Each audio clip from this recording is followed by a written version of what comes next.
God, by whom alone kings reign and princes decree justice, and from whom alone cometh all counsel, wisdom, and understanding. We, thine unworthy servants, here gathered together in thy name, do most humbly beseech thee to send down thy heavenly wisdom from above, to direct and guide us in all our consultations.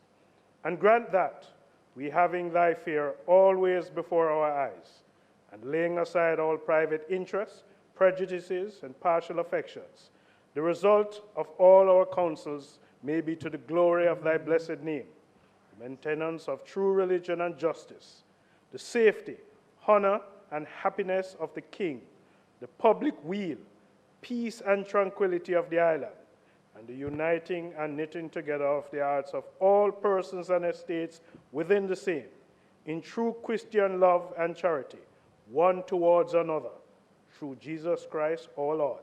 Amen. Who is online? On the island alone.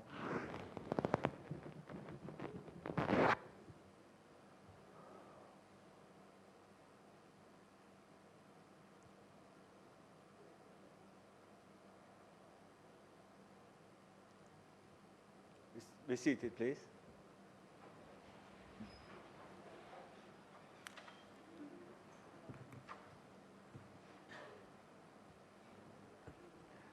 This meeting of the Honorable Senate for Friday, the 17th day of January 2025, is called to order. This is the first meeting of the Senate for the year 2025, and I want to welcome you all back. We do expect a year of vigorous debate, and I want to just as well acknowledge the fact that we did have, all of us here, relatively peaceful Christmas period. Our prayers continue with Senator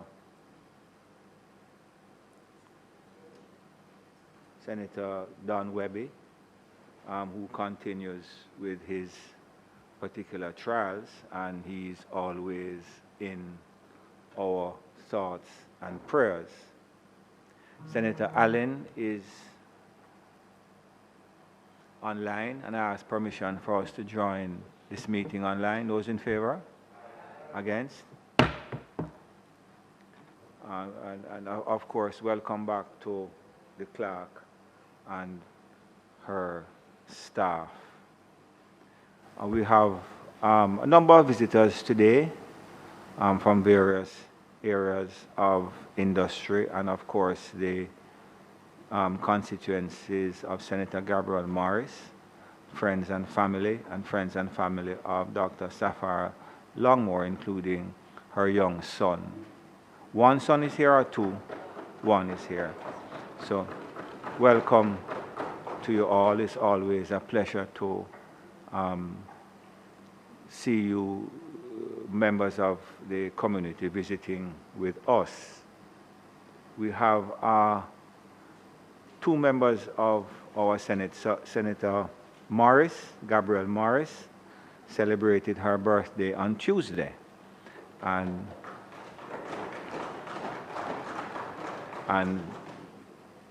Senator Abka Fitzhenley celebrates his birthday today.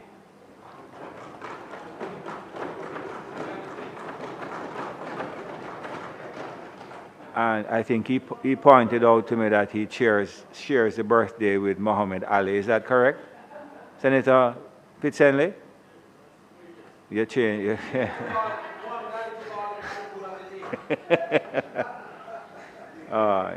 Okay, I just also asked the Senate to recognize that His Excellency the Governor General, since last we met, had undergone some surgery, and he also continues in our prayers, and I would ask the clerk to write accordingly, wishing him a speedy return to his daily responsibilities.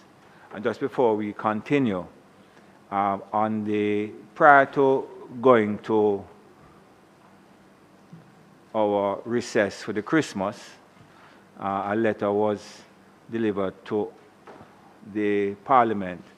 It was not available to me on the 13th of December when we met, but delivered to the Parliament by the Integrity Commission of Jamaica.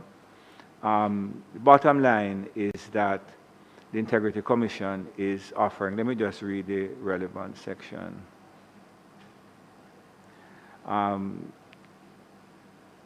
The intake period, they're talking about statutory declarations. The intake period for the 2024 statutory declarations commence on the 2nd of January 2025 and ends March 31, 2025. The Commission takes this opportunity to invite parliamentarians to participate in a virtual sensitization session at their convenience to receive a presentation on completing the statutory declaration form and to afford them the opportunity to ask any questions about the examination process. I think that it would be a good thing if we were to take advantage of this invitation, and I'm going to suggest that if it is convenient, that we would use the Standing Orders Committee meeting for next week, Friday, to make ourselves available and invite members of the Senate outside of the Standing Orders Committee to attend, and we can have an interactive session with the Integrity Commission. That's a suggestion I'm going to make. I'll discuss it with Senator. I'm going to discuss it. Yes. So you just use that period of time. I'll discuss it further with the leadership of both sides and then communicate with the Integrity Commission in relation to that. I beg your pardon?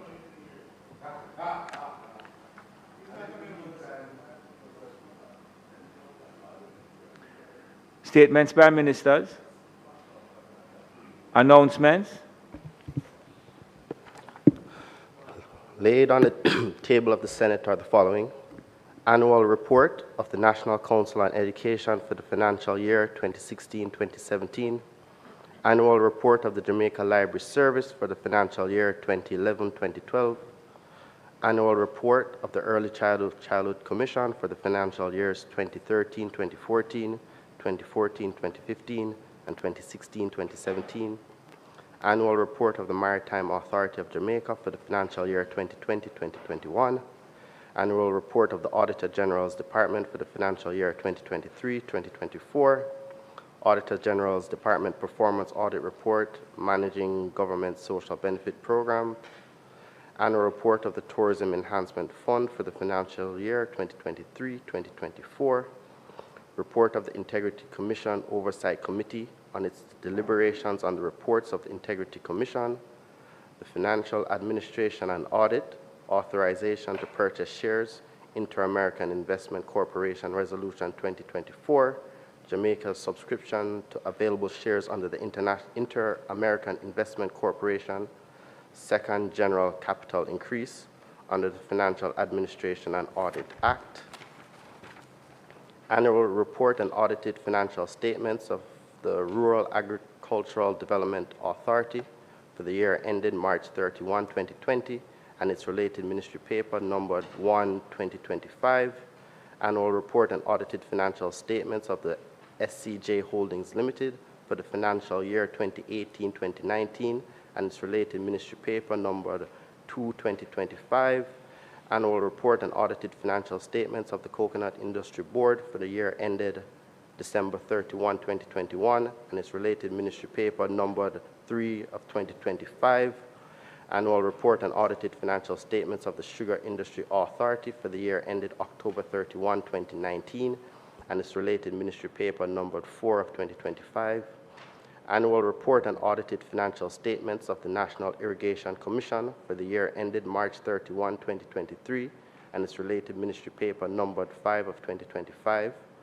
Auditor General's Department Certified Appropriation Accounts under the head 4,000 the Ministry of Labor and Social Security for the year 2013-2014, and under the head 6,000, Office of the Services Commission for the year 2018-2019, Annual Report of Jamaica Intellectual Property Office for the financial year 2016-2017, Annual Report of Jamaica Vacations Limited, JAMVAC, for the financial years 2020-2021 and 2021-2022, Auditor General's Department Performance Audit Report, Resources Management and Governance of the Office of Disaster Preparedness and Emergency Management.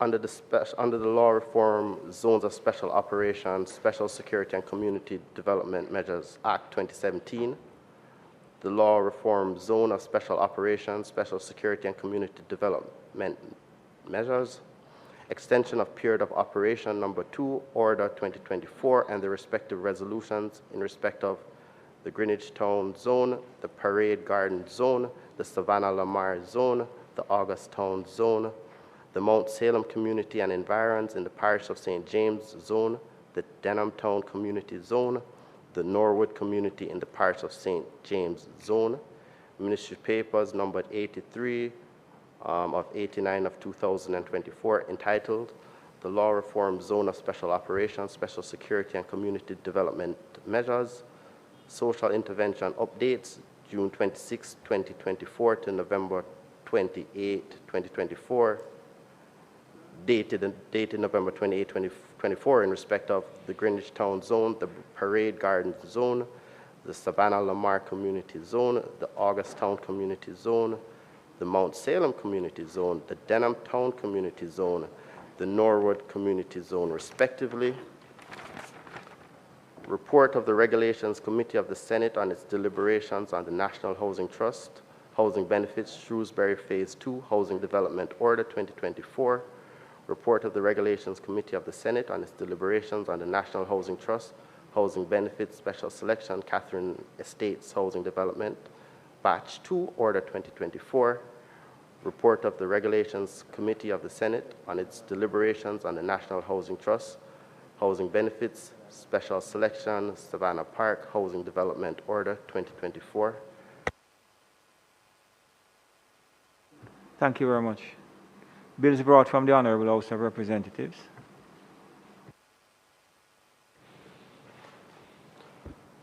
Following is a message from the Speaker of the House of Representatives. I have the honor to advise the Honorable Senate that on the 14th day of January 2025, an act to amend the Income Tax Act with one amendment was passed in the House of Representatives. Juliet Holness, MP, Speaker of the House of Representatives. Senator Hill. Mr. President, I signify my willingness to take charge of the bill. A bill shortly entitled the Income Tax Amendment Act 2025, read a first time.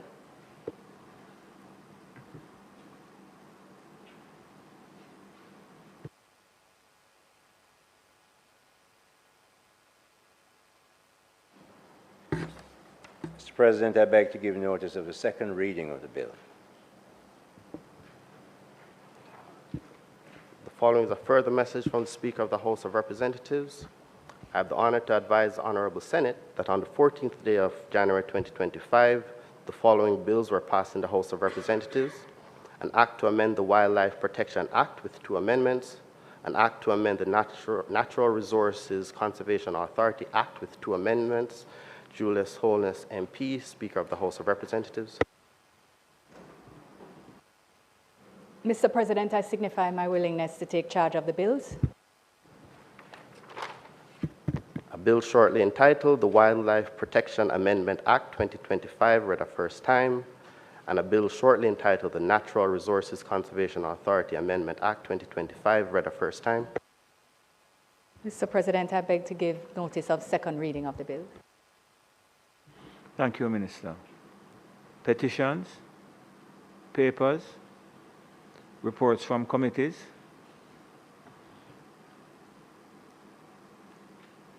Senator Bryan. Mr. President, I beg to lay on the table of the Senate a copy of the following reports.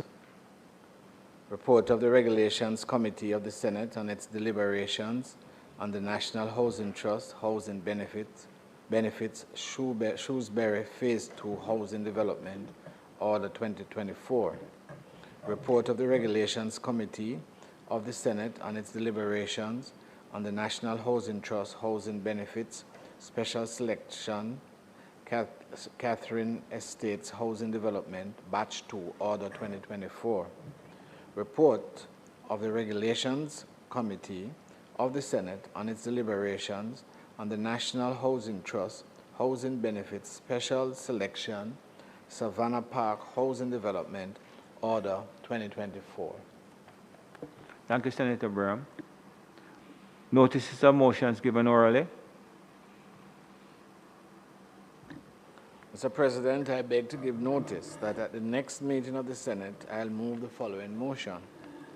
Be it resolved that the report of the Regulations Committee of the Senate on its deliberations on the National Housing Trust Housing Benefits Shrewsbury Phase 2 Housing Development Order 2024, the report of the Regulations Committee of the Senate on its deliberations on the National Housing Trust Housing Benefits Special Selection Catherine Estates Housing Development Batch 2 Order 2024, report of the Regulations Committee of the Senate on its deliberations on the National Housing Trust Housing Benefits Special Selection Savannah Park Housing Development Order 2024, all of which were laid on the table of the Senate on the 17th of January 2024, be approved.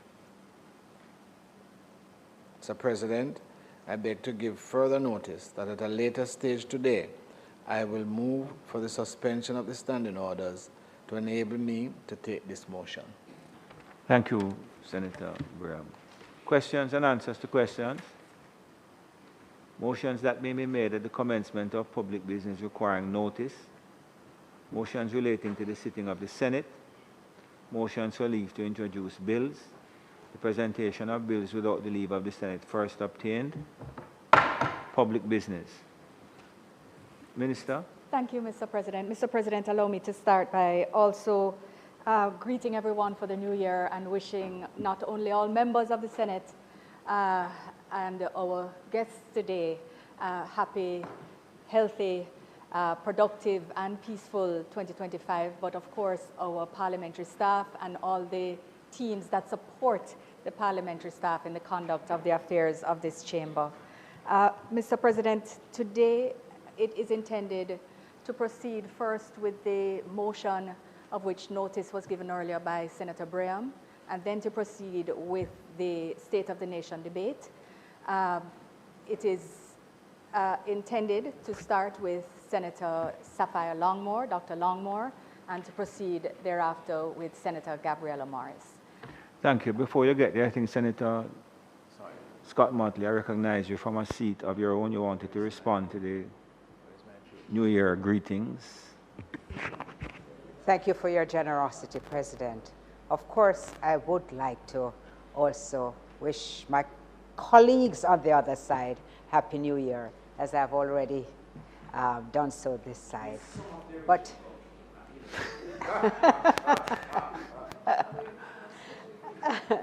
and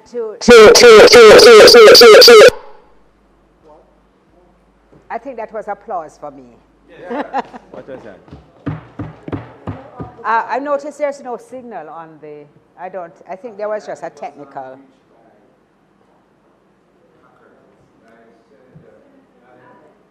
No. Senator Allen, was that your outburst? But this one has no signal. The one I'm looking at says no signal.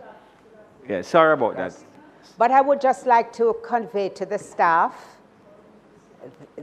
and to the members of the Hansard team, to the persons who provide security for the Parliament, there's my wishes for a very successful, healthy, and prosperous New Year. I hope that in the Senate here we'll be able to do some work. There are other anxieties outside of the Senate as to what things will happen. But I don't think that it has to affect the cordiality that we display And I certainly wish that we will know that there is not much time in this year. You said we had the entire year. We actually don't have the entire year. And Well, so I do. And so it is very, well, I don't know if I do. So I'm speaking from my position. I hope that during the time that we are here, we can be extremely productive as we go about doing the country's business. Thank you very much, Mr. President. Thank you very much. Senator Brown.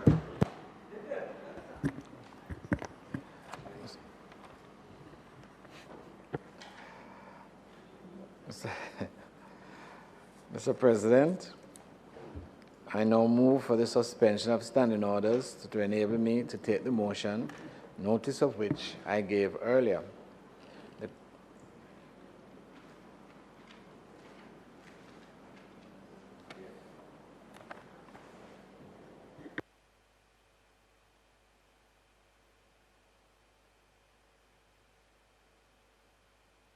Yes, Senator. Yes, we have heard what you have said. So those in favor? Against? Ayes have it.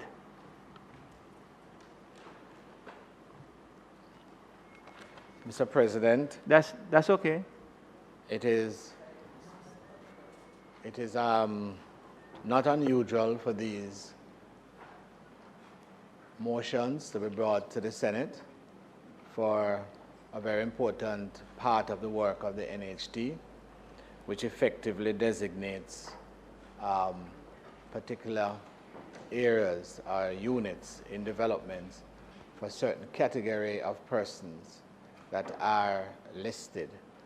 Usually, they, generally speaking, civil servants or persons working in the police force, teachers, members of trade unions, in terms of employees, and other special categories. In this case, in one case, one of the units is scheduled for young persons, and this does not affect the general opportunities to apply for NHT housing, but by virtue of discussion and agreement with stakeholders over the years, these designations are permitted.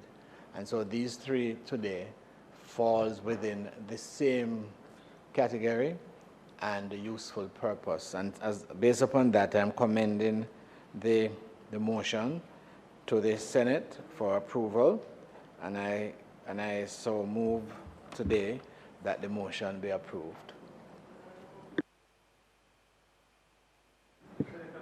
Thank you, President. I rise to support the motion, and I'm thankful that some of the schemes I hear, the names, that I was a member of the Housing Trust Board when those schemes were being discussed, and I'm glad that they have finally come to fruition and people will get houses. Much of what you have said, Senator Braham, about the selection of police and public officers and so forth, really originated. And I'm glad, well, first let me say, I'm glad that the stakeholders have accepted it. But those really originated, that those decisions to give priority treatment in those glorious years, 18 years, of which the continuation will be soon. May it please you, Mr. President. Thank you, Senator Brown. So members would have heard the motion. Those in favor? Against? Continuation of the State of the Nation debate. Dr. Saphire Longmore.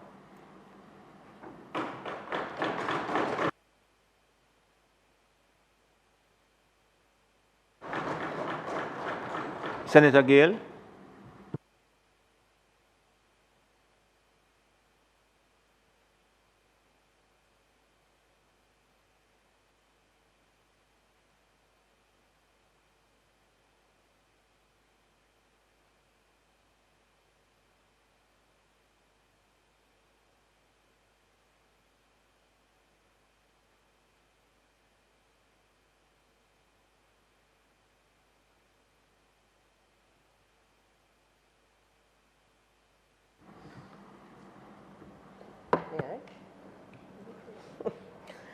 Thank you, Mr. President, and thank you for your warm welcome.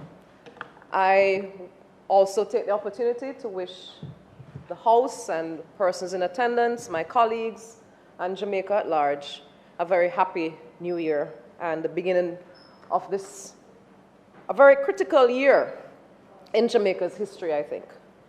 I am very grateful to be making this presentation in the Senate. This is my 8th State of the Nation, and as Senator Scott Motley alluded to just now, we don't know what the future holds, and so this might be very well my last. And so I will give it a good try. I want to give thanks, of course, to the universe and the Almighty for sparing me yet another opportunity such as this to be here and to serve Jamaica in this way. My family, my little son Neo, that's my last one, he's present. Hi Neo. All right, last year my other son Axel was here and now it's Neo. Diana, my friend and my stalwart at home, my friend Yacolette and Christine, thank you so much. I appreciate your support. Of course, my parents, my father, my mom who is on the other side, my brother, and my family at large, my colleagues in psychiatry and in healthcare, and of course, my colleagues here. I sincerely appreciate your energy and your support at always. Mr. President, I am about brand Jamaica, and that's what it's about. I want to also give a special thanks and shout out because this year I decided I was going to go brand Jamaica all out. This is a design by Heather Lane, who I said, you know, I'm going to showcase brand Jamaica. And so I want to thank Heather Lane and her boutique for this fabulous outfit, demonstrating what brand Jamaica is capable of. I didn't have to wear Prada or Armani or anything like Calvin Klein or anything. Heather Lane. Mr. President, I have to thank the Prime Minister and team that has steered us through so many rough seas and rough waters. Mr. President, it is not just us who are appreciative of the Prime Minister. We see here, the Miami Herald, how Jamaica and its Prime Minister are becoming a mini superpower in the Caribbean. And this is true. Mr. Crawford, Senator Crawford, the theme of my presentation is Know Thyself. And I know Jamaica to be a superpower. We're little, but we're very tall. You're seeing Bob and so much more of our elements can say that. Even not Damian Crawford in my own way. All right? But Mr. President, and so yes, I have to thank the Prime Minister and his team for affording me yet another opportunity to be here serving in this way. I said I was going to speak, and my prowess is healthcare delivery. I have known this as Senator Golden Campbell, who we were in the same medical class together, actually. And today being Senator Fitzhenley's birthday, happy birthday, Abka. We were commenting that we are no longer the youngest in the room when it comes on to certain things. And I remember when I started medical school, I was 17 years old, and Senator Golden Campbell was there, but she decided to go a different path. And I say this, Mr. President, because healthcare is natural to me. It is the only job I've known, and so I'm going to speak to it today. I think that it is not just because of my experience on the side of being the healthcare provider, but as you all know, I have been a patient. I have had to receive the helping hands of many. And even then, I was here in the Senate. And I remember those days, Senator Scott Motley. I remember those days, Senator Kamina Johnson. And I appreciate them. And so I will be speaking not just from the end of dispensation, but from the end of receiving. And so it spurred me with that awareness to go on and recognize that we have significant achievements and accomplishments in healthcare. But I had to go back and reflect, because at the end of the day, we have complaints that are coming out each and every day. We get that in our system. And I reflected on an article that was written in 2015 by then candidate aspirant Dr. Shane Alexis. And I went to that because Dr. Alexis is a colleague and a companion of mine, in the sense that we're both healthcare trained who sought to deliver politically. And so he wrote an article, and I will quote, "The Minister of Health is the ultimate decision maker in the Ministry of Health. However, this was changed under the current structure, and the CMO reports to the Chief Operating Officer or Permanent Secretary.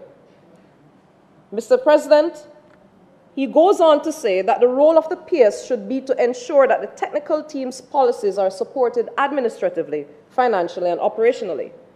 The reporting relationship that was once horizontal is now vertical, which now places administrative power over technical power. Is it that non-medical concerns have superseded medical or technical advice? Delivery system of admin-heavy structure, taking decision-making of patient care out of the hands of those actually trained for such."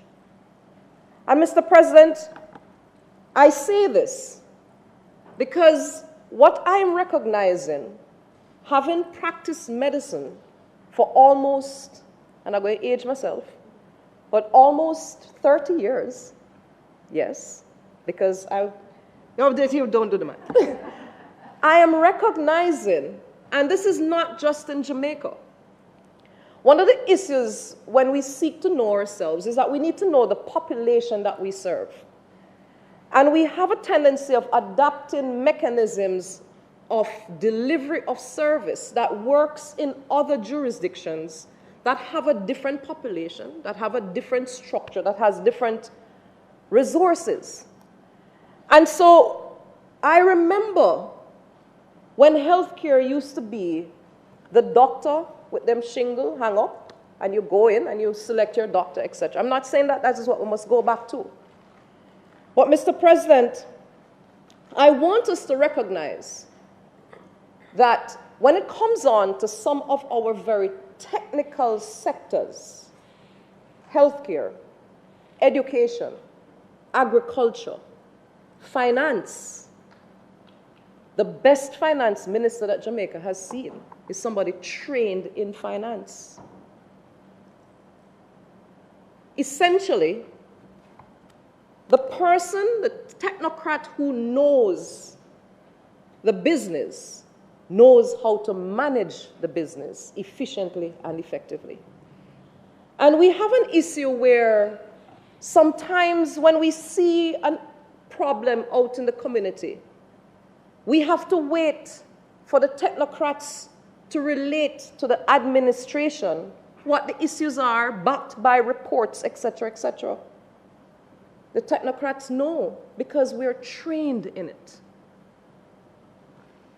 So, Mr. President, I'm here to relate that we need to know our needs, and we need to contemplate a paradigm shift with how we relate to the services that we deliver to our people.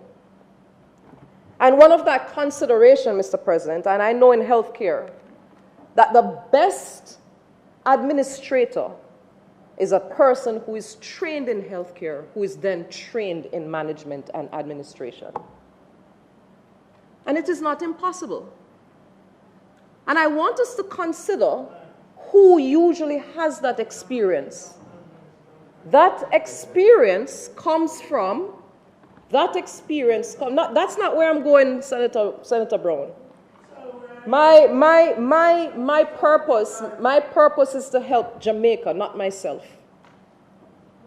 And so I am proposing that we consider in the fact that our population is aging. And a lot of persons, when they reach the stipulated retirement years, they are in their prime. They have a wealth of knowledge. And that is when our system seeks to remove them. That is when we need to be relying on them, Mr. President. That is when we need to find roles of guidance and capacity building for persons who are at that age and stage and experience in their field to be made significantly useful in the management of our system. And I see this especially in healthcare delivery. Some of our best doctors who know without any need for reference, because this is what we are trained to do. We don't have to wait on the reports to come. When we see the issue at hand, we know how to dispense the solutions. And so, Mr. President, I remind us, the system that was had came in under the opposition, then government. And I saw it is embedded. But I understand that the world was shifting that way. But there are many movements that are happening in the world, Mr. President, and we need to take heed and recognize what Jamaica needs for Jamaica. And with that, Mr. President, I have up there a study recognizing, measuring the efficiency of health systems in Asia and economies that are similar to ours. And the conclusion is that the results of this analysis showed inefficiency of the health systems in most of the Asian countries and imply that many countries may improve their health systems efficiency using the current level of resources. Let me underscore that. Using the current level of resources. The identified inefficient countries could pay attention to benchmarking their health systems within their income group or within similar types of health systems. Mr. President, this is what we inherited. The good Minister Tufton, who is very efficient and seeks to address the health needs of the people he serves. He has made significant inroads. 140.3% increase in the health budget over the past 8 years. 140.3, recognizing the need for resources. It is recognized that $60.15 billion was the current expenditure, and capital spending of $4.68 billion.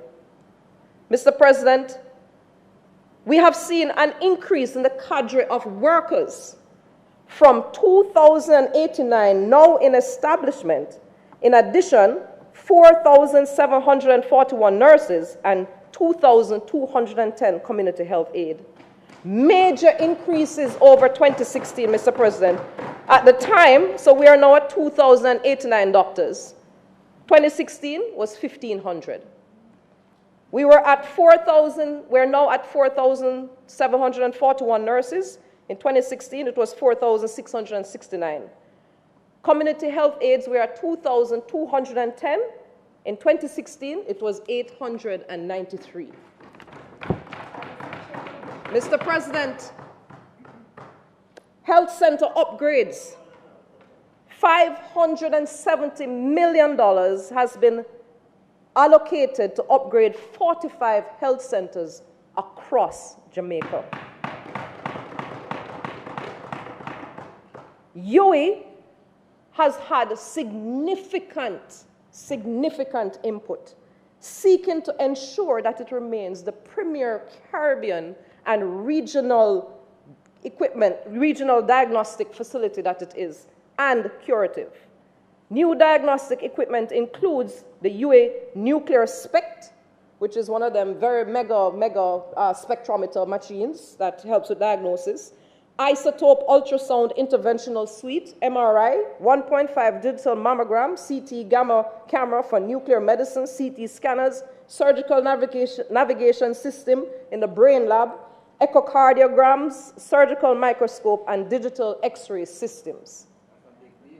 That's a very big deal, Senator Bryan.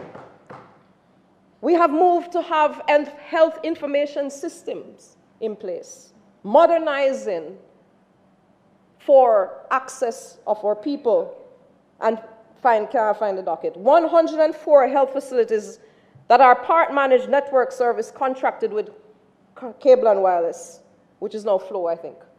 To date, 85 facilities have internet services installed, while 47 have computers and networks installed. Mapen Hospital, and I have to mention it because homegrown, has fully digitized patient records. Mr. President, you have to understand why this is important. Even though I know as practitioners, it can be difficult to adjust to the new system, but it makes a huge difference in some of those diagnoses.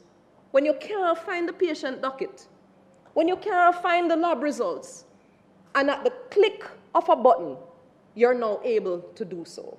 Significant efficiency, Mr. President. Jamaica keeps moving, with interventions at over 100 schools, facilitated at least 20 major executions, engaged over 300 schools. The value of physical health, healthy eating, because Jamaica Moves has also now incorporated other things like the diet, the health screens, etc., moving Jamaica along a healthier option. The Know Your Numbers program, Mr. President, 122,000 screenings in blood pressure, blood sugar, body mass index, and cholesterol, eye screening, sexual and reproductive health, oral health screenings.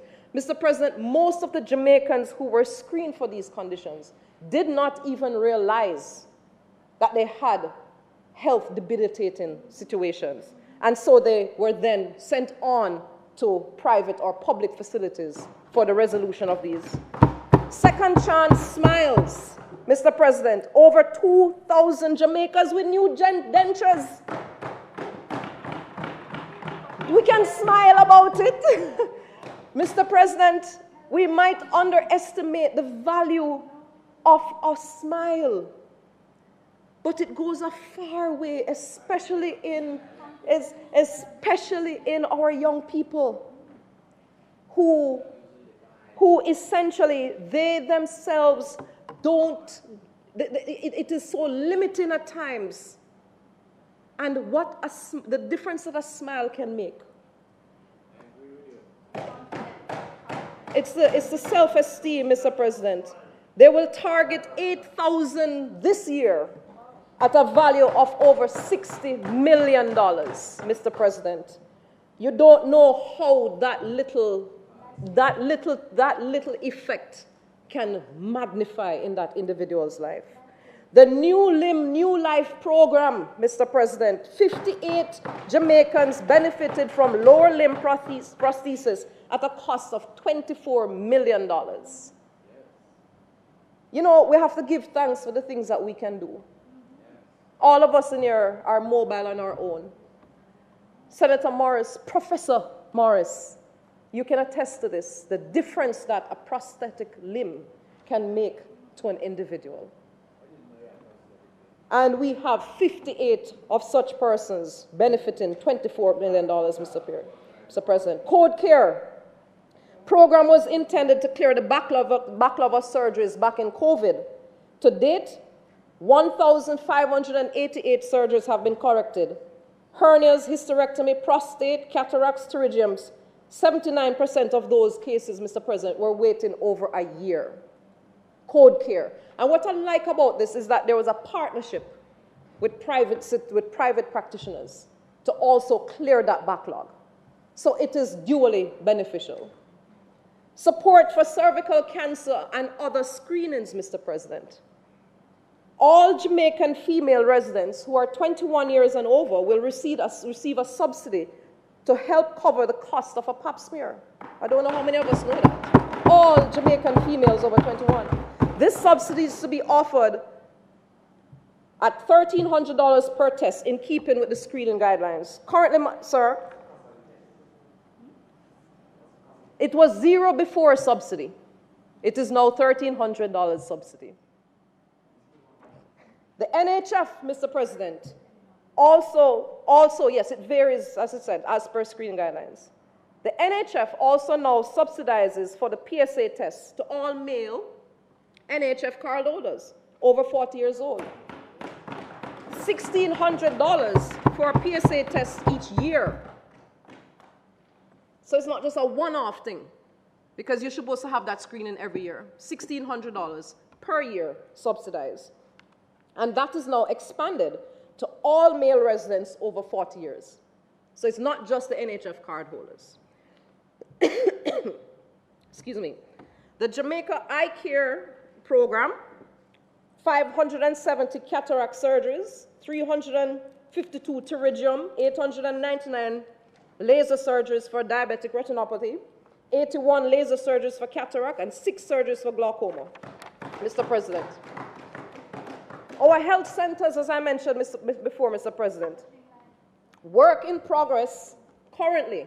I mentioned what was allocated. 18 health centers across the 4 regions, $970 million, Mr. President. The Adopter Clinic program has seen 10 additional adoptions in the past year, with 47 clinics now being adopted, and a value of over $200 million committed, Mr. President. It's here. With the diaspora and local donors partnering for the betterment of Jamaicans here. And Mr. President, one of the issues that I come across is a lot of persons from the diaspora reaching out to me to make donations. Donations of usually equipment or items for at-risk youth, etc. And I'm happy to relate that there is the National Healthcare Enhancement Foundation that sees to such donations, because there's usually a lot of intricacies that are involved. Custom duties and maintenance of equipment, etc. So I want to announce here that don't necessarily direct the request to myself. The National Healthcare Enhancement Foundation is established and has a significant role in seeing to such. Mr. President, 900 doctors, over 900 doctors now have a permanent job. No longer contract to contract to contract.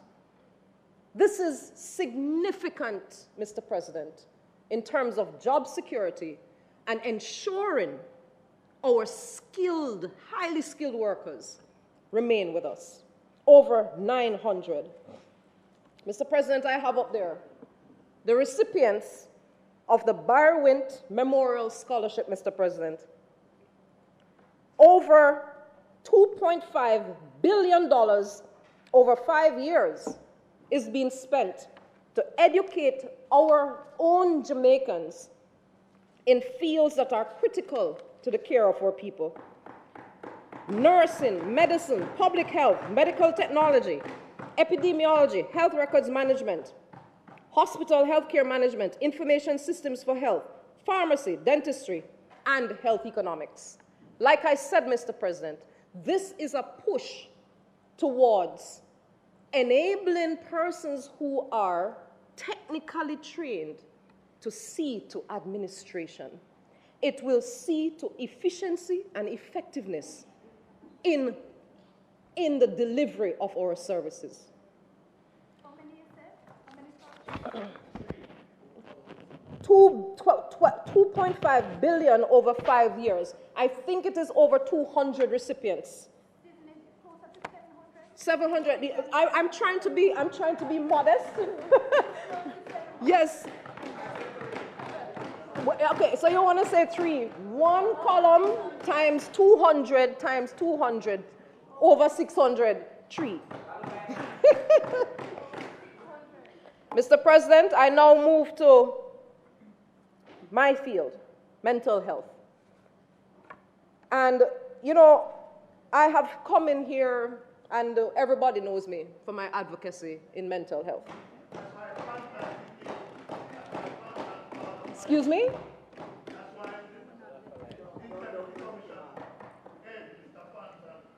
Yes, because he knows that I'm competent, and that's fine. That's okay. He can come and talk to me anytime. I'm here for him too. Mr.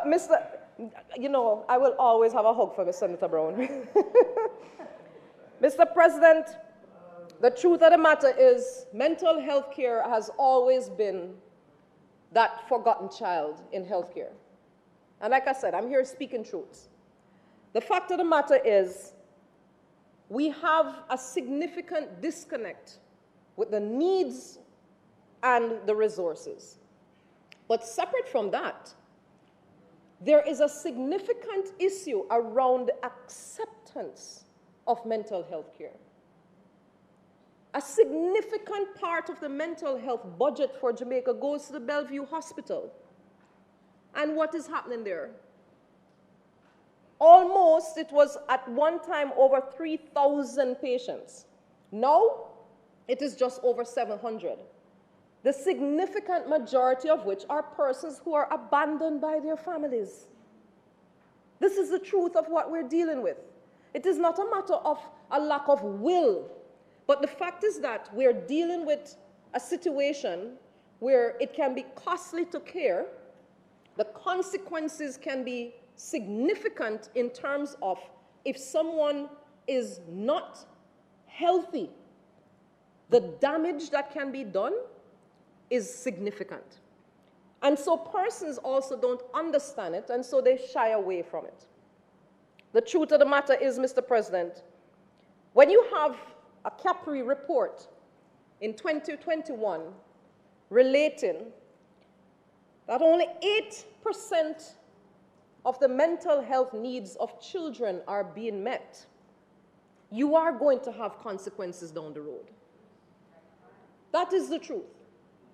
And what we need to do is seek to tailor solutions that can effectively address en masse some of these situations. Mr. President, Dr. Earl Wright, a very noted psychiatrist in his field here, he asked me specifically, please, Saphire, underscore the importance of the first 3 years of life. Underscore that this critical period plays a significant role in shaping the outcomes, not just related to mental health issues, but to public health, to societal issues, to the prevention of non-communicable diseases, to reducing violence, Mr. President. Consider the scaling up of early childhood stimulation and parenting programs to reach the critical mass of the Jamaican population. Mr. President, such efforts, I have multiple times spoken about the ACEs, the adverse childhood experiences.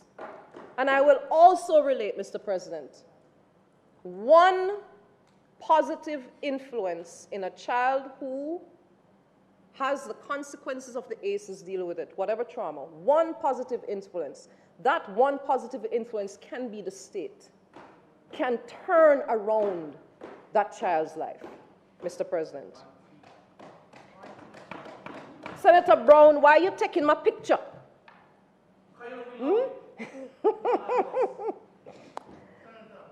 Mr. President,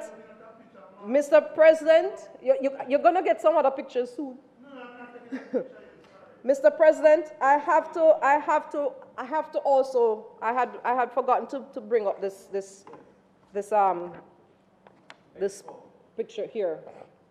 That in the efforts of securing the staffing, the careers, the much needed skill sets in the health sector, I'm bringing up the expo that is happening next week for us to try and educate and pull persons into this very vital field of care.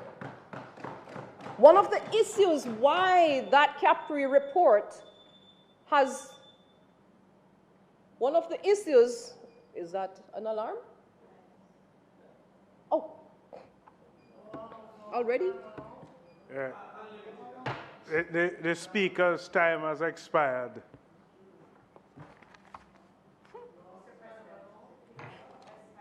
Expired.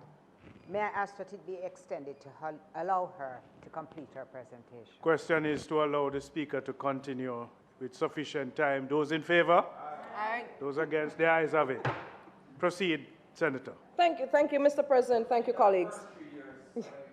Yes, no, one of the critical reasons why that Capri report relates the inefficiency of only 8% of the mental is because we don't have the staff.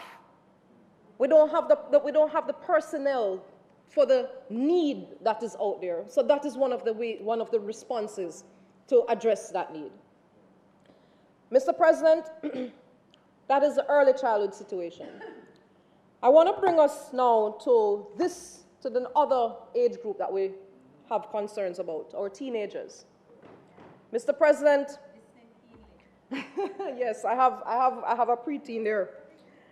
Mr. President, the age of the teen years, Erik Erikson, famous psychologist, the teen years are about identity versus confusion.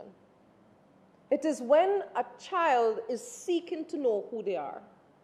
They're trying to explore the subjects that they like in school, the food that they like, the company that they like, their sexuality, the hobbies that they like. That's what the teen years are about. The career they want. And it is also critical to have balance in those years. And what we're seeing, Mr. President, and I'm going to tie this back later on in my presentation. When you have a family structure that is broken, when you have, unfortunately, usually an absent father or a father who is intermittently present, especially for boys, Senator Dixon Morris, I know you recently brought this, especially for boys, there is a literal loss of identity. They are seeking, and if there is no guidance, they are going to sway to what is available. Hence the gangs. You see the uptick. Where you see the fall off in schools, you see the uptick in the judiciary, in the justice system. You see it in the diversion programs. And Mr. President, we have to recognize this need. Our youth need to know who they are. Know thyself, Mr. President. I want us to recognize, Mr. President, that the issues that I brought here is a slide. This first one is showing you that teen substance use, and this is in the US because we don't have the current data, and I wanted to bring what is current because we tend to reflect the same. Teen substance use, especially with alcohol, is actually trending down in the US. But we may celebrate this, but I want us to also recognize the next. Australia passes landmark social media ban for those under 16.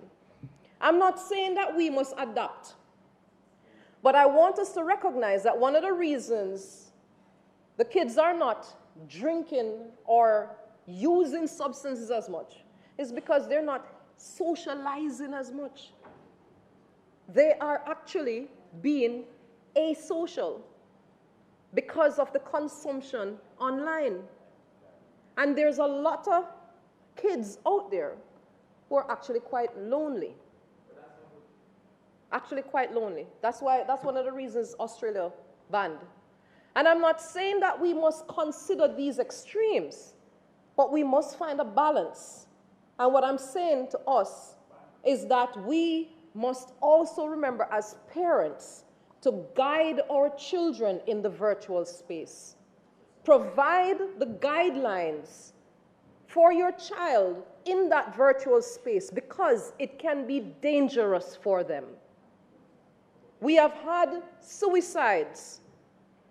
A child, a 13-year-old, not here in Jamaica, a 13-year-old, in a relationship with an AI girlfriend, took his own life because he thought in doing so he'd be with her in the AI world. Lonely adults. So, Mr. President, I'm trying to focus. And, Mr. President, I'm going to also bring to the attention that when someone is grounded in who they are, being alone does not necessarily mean that you are lonely. And we need to teach our children this. We need to teach them resilience within themselves, that they don't have to fear. That is when you sometimes find out who you are.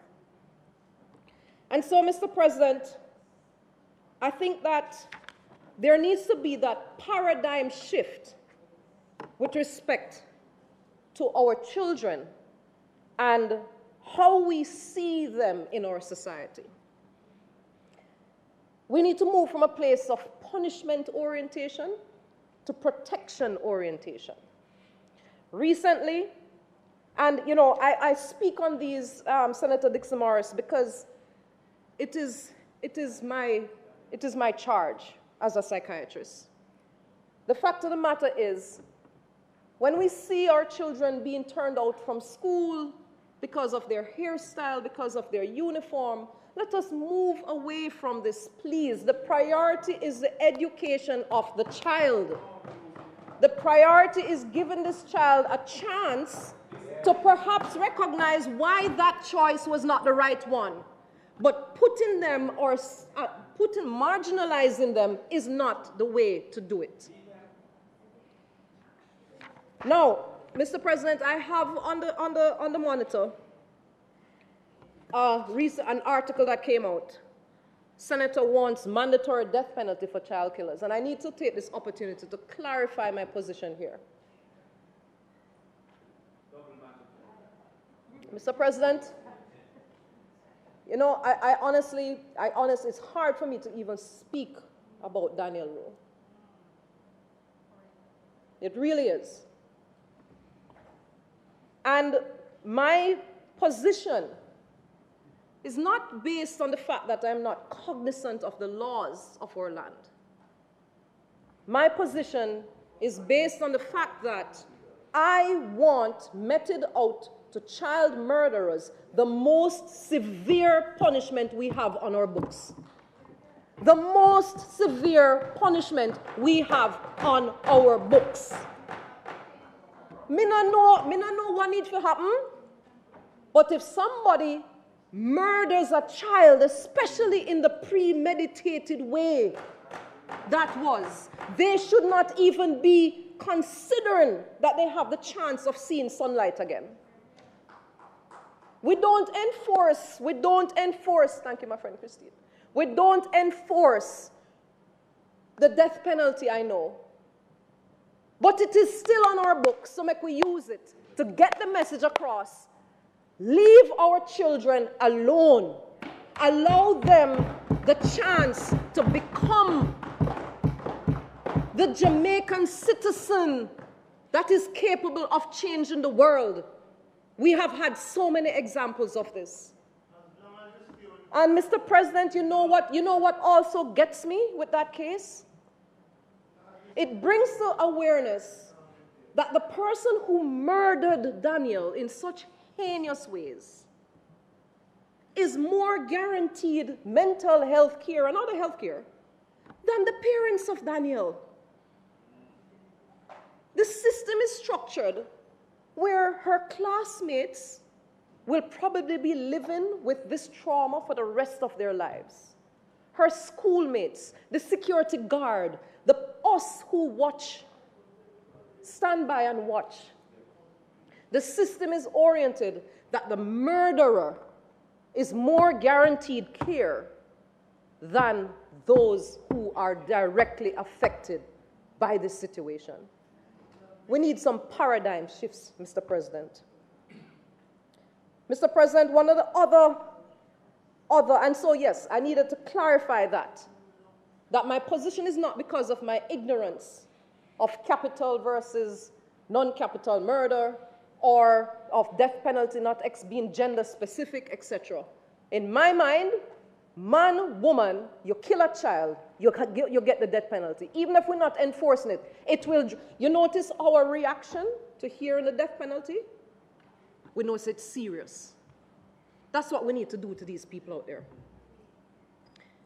And so, Mr. President, and of course you have the unique situations of if a child, unfortunately, murders another child. And like we deal with children, a tiered approach based on age would be applied. That's my advocacy. Mr. President, another effort that I did when I was at that time in the ministry, I'm not seeing the slide, but this would have been the concept of resilience. I had spoken to the concept of resilience. This is one of the directions that we are pushing in mental health care. When you have a lot of trauma, when somebody, like a trauma that happens at a school, I think it was a study by Cruikshank et al. 1/3 of the persons will immediately react and show trauma response.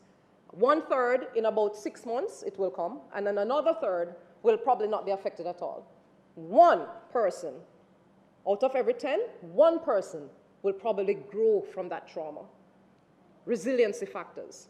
And so I encourage us in our dispensation of healthcare, especially mental health care, to seek post-traumatic growth as an objective and resiliency factors, especially amongst our children. Another effort, Mr. President, is, if you notice there, government committed to prioritizing mental wellness to tackle violence. Just the simple renaming of mental wellness from mental health. It is an effort to say, give a positive perspective on the situation. Let us push for mental wellness now. Okay, Mr. President, so that's our mental wellness reflected on. Oh, before I go further, Mr. President, I want to just use the platform.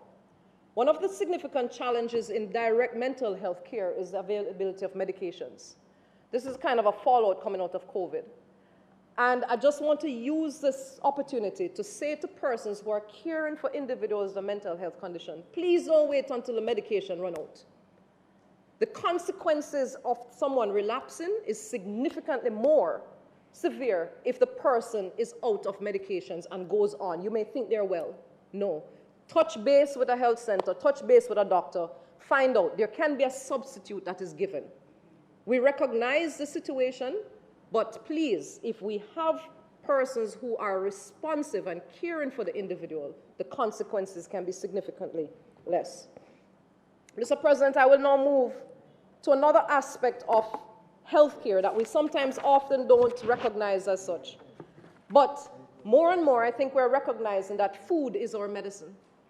There is a significant gut-brain connection. There's no question about that. And I have spoken already that embryologically, the two are connected. So what we eat literally can determine our mood and our state of mind. And so, Mr. President, I want to recognize that the Agricultural Ministry has earmarked $6 billion to revitalize the sector over the next 6 years. This is important to our health, Mr. President. There is collaboration with the Ministry of Health and Wellness in the Better For You menu, where you're actually seeing in a lot of fast food restaurants, the nutrition facts and panels around the content, the nutritional content of food, Mr. President. This is significant for our people. There have been significant investments coming for agriculture this year.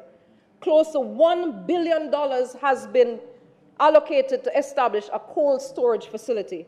Training for agricultural wardens beginning in 2025, Mr. President. We see where Jamaicans are becoming more involved. I celebrate this one. Jamaicans are becoming more involved in backyard gardening. Significant, Mr. President. The message is getting through. And we see where it is projected that agriculture will return to growth post-burial in this coming fiscal year, Mr. President. I want to celebrate agriculture in schools, Mr. President. Recognize that this is where it starts. And we have a program that has been started out in Buff Bay Primary School, where the kids have been exposed to innovation and careers in agriculture. Might I suggest that we channel this also in the child diversion programs too, Mr. President. Mr. President, the Eat Jamaican Global campaign is to be expanded, I think in conjunction with the Ministry of Industry, Investment and Commerce. And Mr. President, I cannot end on the impact of agriculture with food and food security and the health of our country without reflecting on the potential of my other baby, the mushroom, and the potential for mushrooms as a food source. The portobello, the shiitake. All right, so I'll go into mushrooms now. So I have to present the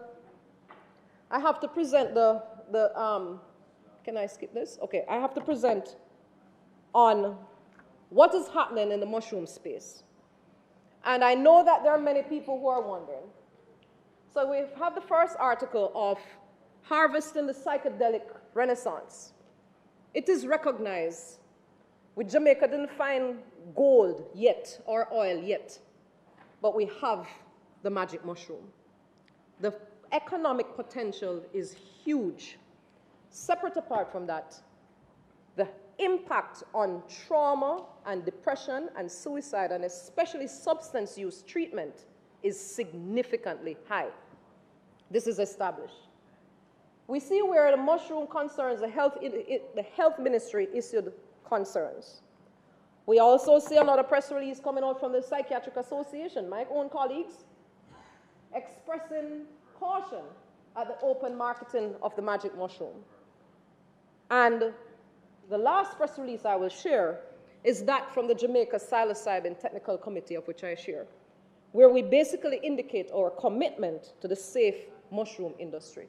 I won't go into detail, Mr. President, but we recognize the concerns of the Ministry of Health and Wellness, the concerns of my colleague psychiatrists, and my responsibility in charting this industry in a way that ensures that it is a safe delivery of something that is beneficial to the people of Jamaica. We are working tediously in doing so, Mr. President.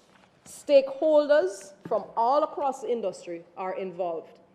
And we are meeting with the necessary, and I've met with the necessary persons to ensure we get this right. We're recognizing the issues that occurred with cannabis. Jamaica is at the helm of this industry. We cannot lose it. But we must get it right. This is why I tabled that motion in the first place, because I saw the potential for care for patients, but I also see the responsibility in this space. And so, Mr. President, I am declaring that we will ensure that the Ministry of Health and Wellness is at the table in every possible way for us to get this right for Jamaica. Mr. President, that takes me to explain a little bit of what I will go to next. And I'm going to wrap up because I know that we are running out of time. Well, I don't know. I do have a few more pages. Mr. President, you know, I spoke to some of the issues, our children, and what we recognize. Mr. President, yes, it's not so big. And so, Mr. President, I want us to recognize there was a previous video that I don't know if I can press play on this. Okay, so, Mr. President, one of the things that I'm trying to get across in terms of the holistic approach to health and spiritual health. I know that most persons, when they say spiritual health, what do you mean by that? What do you mean by that? It is different from religion. Religion is a form of spirituality. And I'll give you the overview, the actual definition that was had. It is your values and your beliefs, your sense of purpose, your connection to something greater than you, peace and hope, sense of right and wrong. Now, Mr. President, do we recognize that these are the same issues that we're having in our society? These are the same issues. There's a deficit in these very same issues that we're seeing in our schools, that we're seeing crime and violence that is impacting and is like a chain on the ankle of Jamaicans. Let me repeat them. Values and beliefs, sense of purpose, connection to something greater, peace and hope, sense of right and wrong. Our spiritual health, Mr. President, it comes from who we are. The breakdown of the family results in the deficit of that. We need to find ways of fixing that deficit en masse because we were traumatized en masse. And so we need to find solutions en masse. And Mr. President, I know we'll just run, allow me, this is literally 90 seconds long. Let me see if it will play.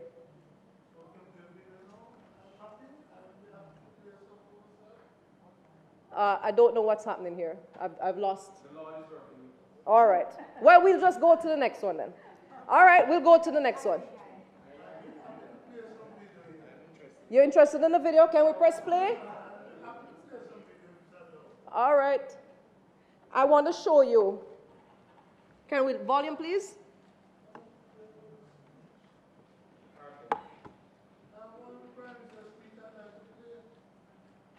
Press play. So, Mr. President, this is a video that I put together. If we can recognize the connection to our ancestry, but I'm not getting the volume on it, so maybe I should go across.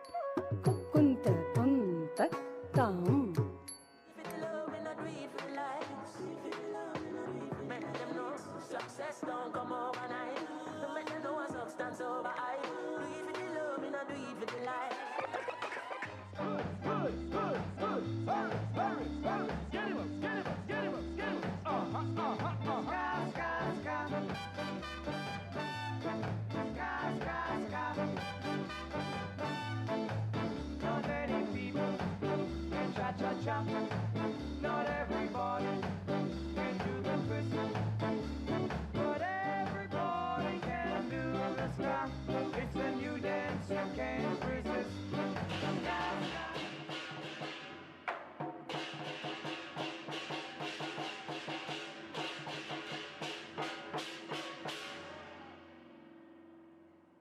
So, Mr. President, the purpose of that is to help us to get this type of messaging to our young people. They need to be reminded of their roots. It needs to be a part of our system of delivery of governance. Mr. President, the fact of the matter is we are a strong people, but we keep comparing ourselves to cultures that have the continuity of generations. We don't have that. With that continuity comes a wealth of knowledge.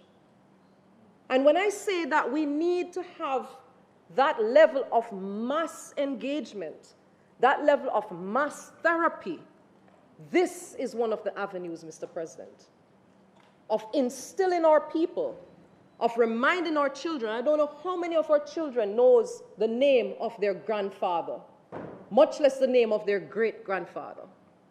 You have cultures where that is a part of the child's development. And so, Mr. President, that is why I made the effort. I know it was a risk, but I made the effort to bring this to our attention. And I know the other image is another risk. Big risk, but it is not. Because we are here contemplating serious things this year. And I want for us to have a look at that image.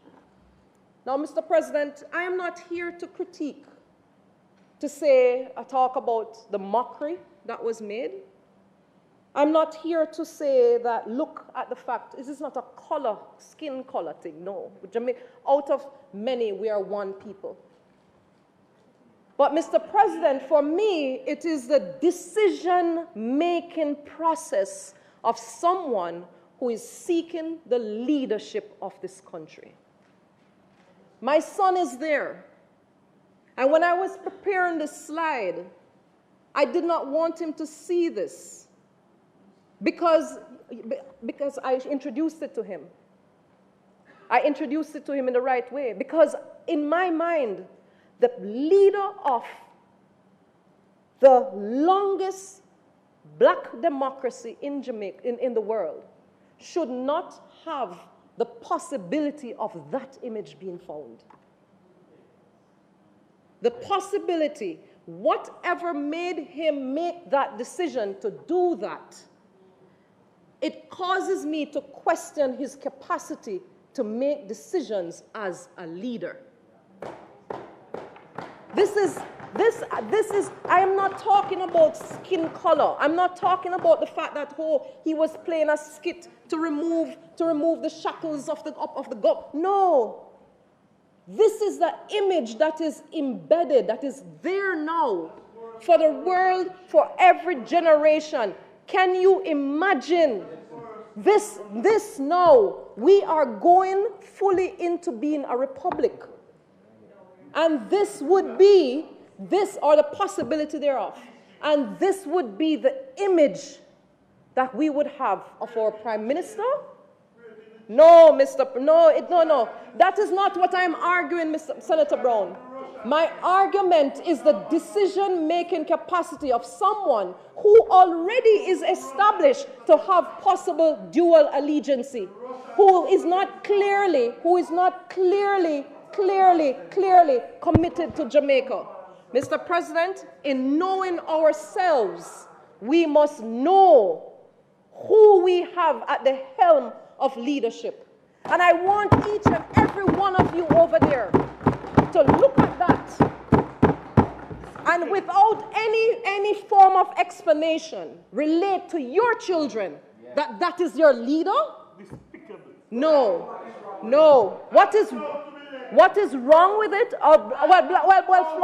Well, Floyd, I understand because you can't see it.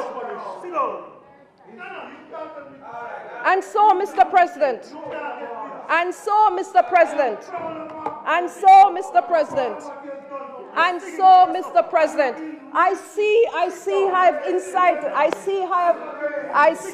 have incited a response because I am hitting truth. I am hitting truth. I am not arguing about that. My argument is the decision to have been caught in such a compromising position. That is my argument. It is none of that. It is the fact that a leader, an aspirant to the office of leading this proud country could be caught in this position. And so, Mr. President, I now take it back to knowing ourselves in leadership, Mr. President. We are now comparing, you see?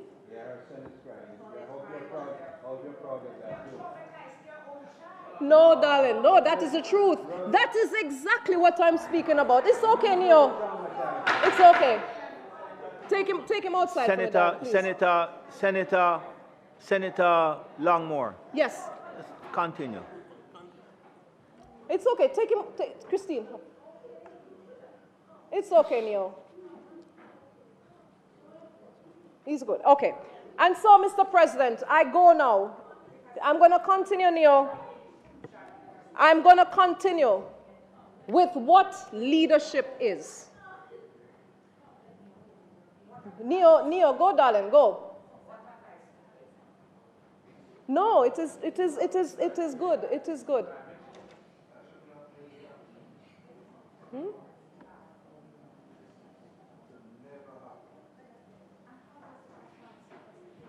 Neo, go, darling, go. Senator, It's okay. Senator Longmore, you want a break? No, That's okay, you're okay? Yes. Can I just go and check on him? Yes. Okay, the Senate will stand adjourned for 10 minutes. No, well, Go on. five. 5 minutes, go ahead. 10 minutes, go ahead. Thank you.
We want you to enjoy the beauty of our island home, and that includes your beaches. That is why we are upgrading at least 9 beaches and equipping them with restrooms and other amenities for your comfort. Jamaica's beaches are your beaches.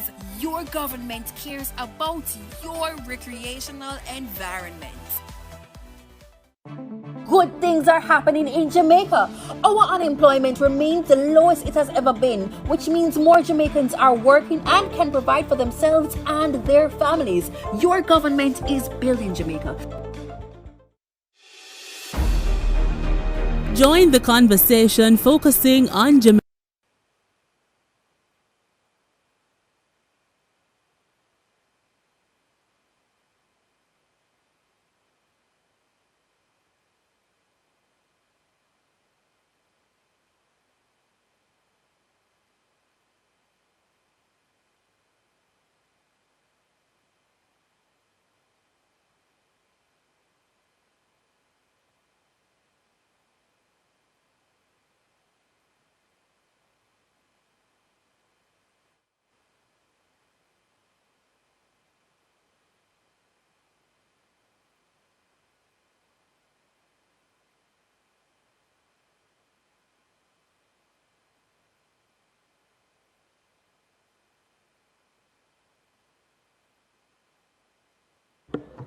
This Honorable Senate now resumes its session. Continue, please, Senator Dr. Longmore. I hope that everything is okay.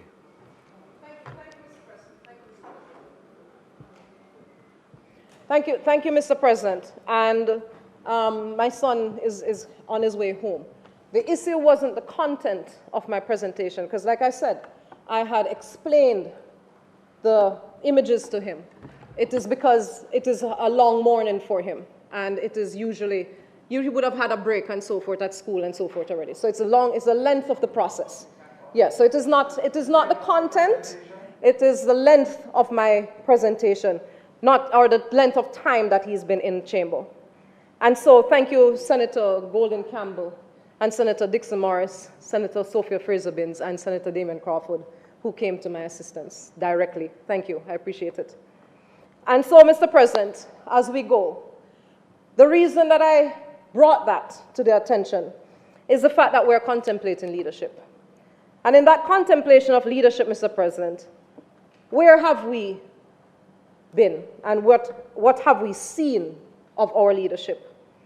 A widening of the 20% tax give-back program, Mr. President. Reduction in the general consumption tax on GCT.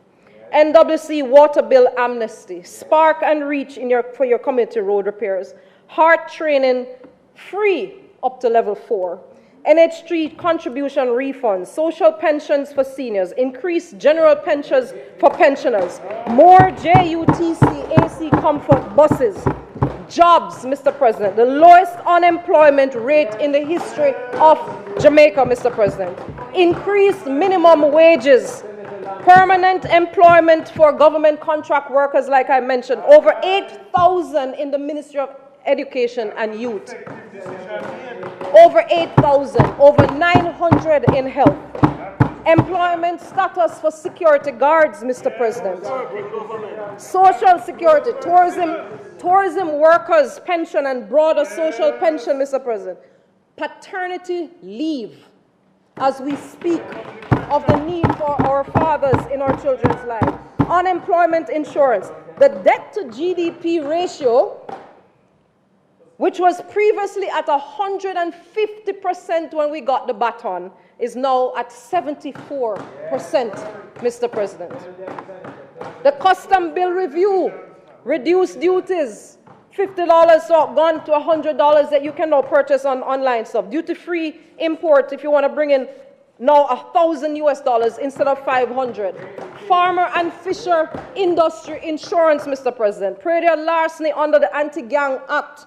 Rainwater harvesting facility and irrigation. Fisheries Incentive Program, Criminal Record Rehabilitation Act, Mr. President. Enhanced child diversion for youth offenders and strengthening of mediation options in the justice system. Homeless shelters being built out. Women refuge centers, Mr. President. Renewable energy, 100 megawatts of renewable energy, aiming to have 50% energy source from renewables, Mr. President. Over 300 JUTC buses added to the fleet, Mr. President, and reductions in the fares on JUTC buses. Student loans, no guarantors necessary again, Mr. President. Minimum wage increase. Land titles being distributed, Mr. President.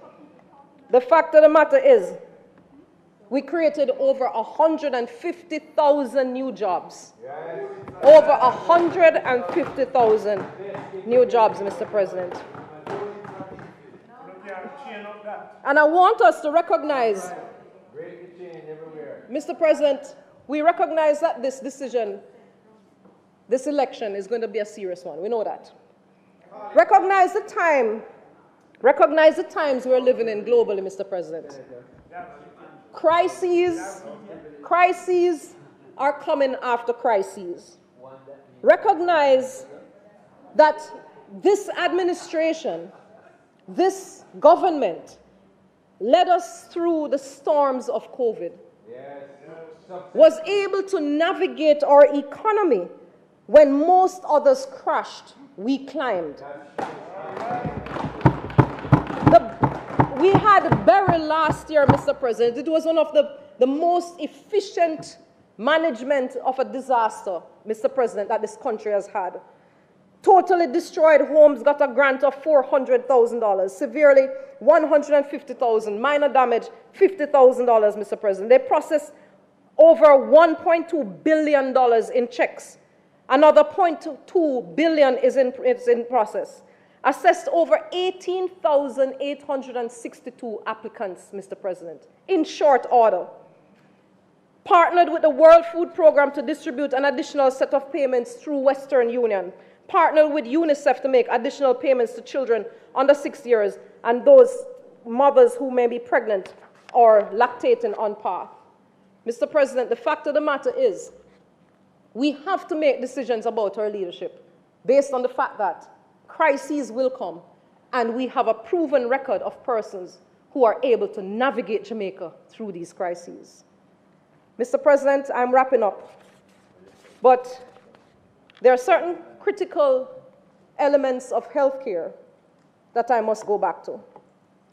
And in keeping with the theme that I have been trying to convey of knowing ourselves, of recognizing what most people are not sure of, which is that dimension of health that is actually enshrined in our Constitution of sacramental spiritual development.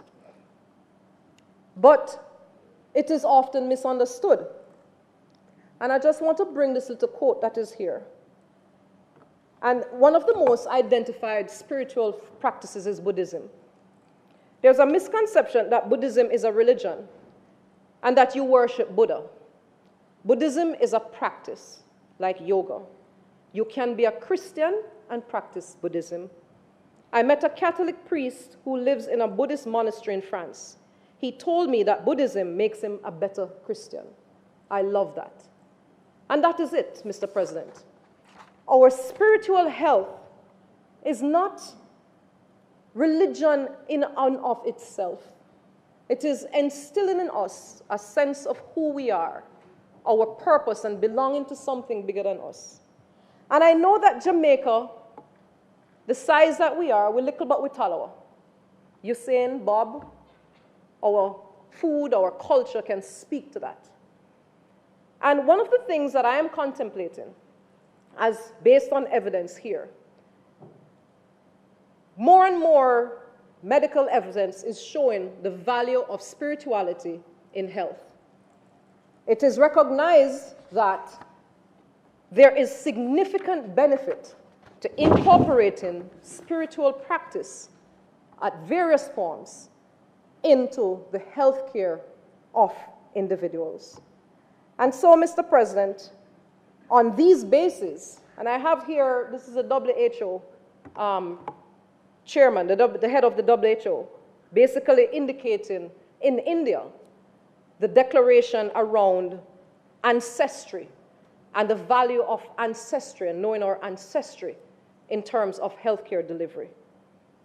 And so, Mr. President, one of the other arms of consideration for Jamaica being Likabot Witalawa is recognizing spiritual health and the need for it in the dispensation of healthcare in Jamaica.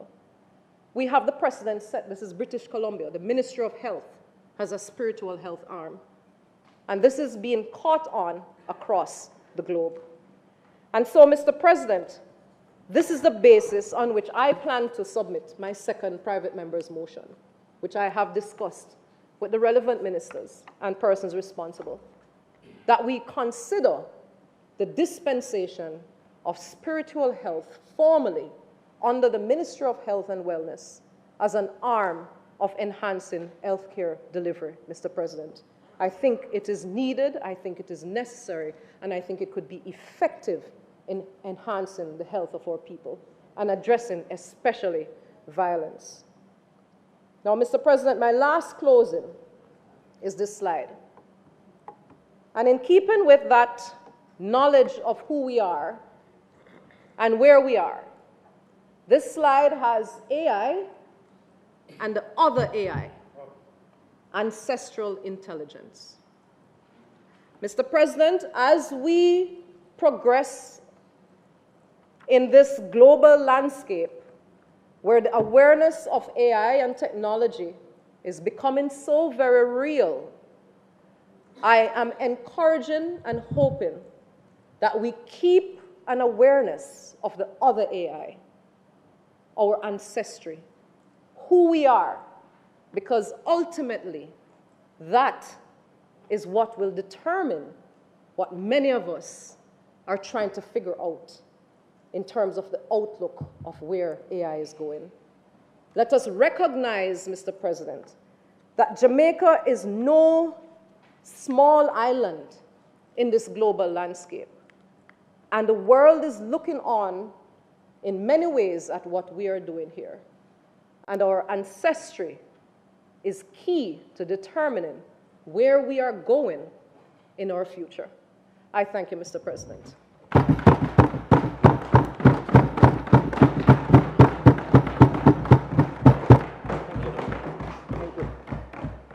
Thank you very much, Senator Longmore. Senator Morris, you have 20 minutes.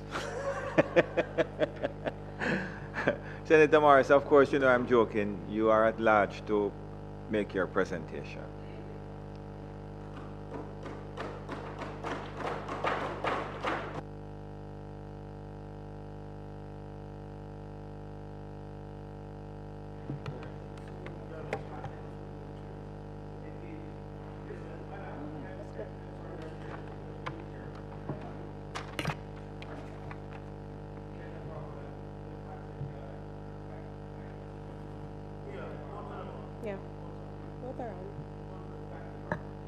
Senator Morris, go ahead, please.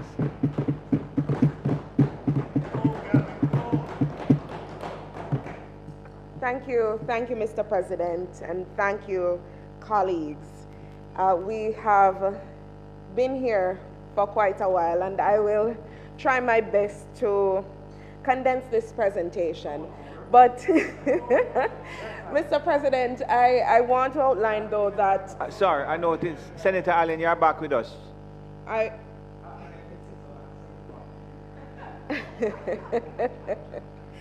want to outline, though, that my presentation will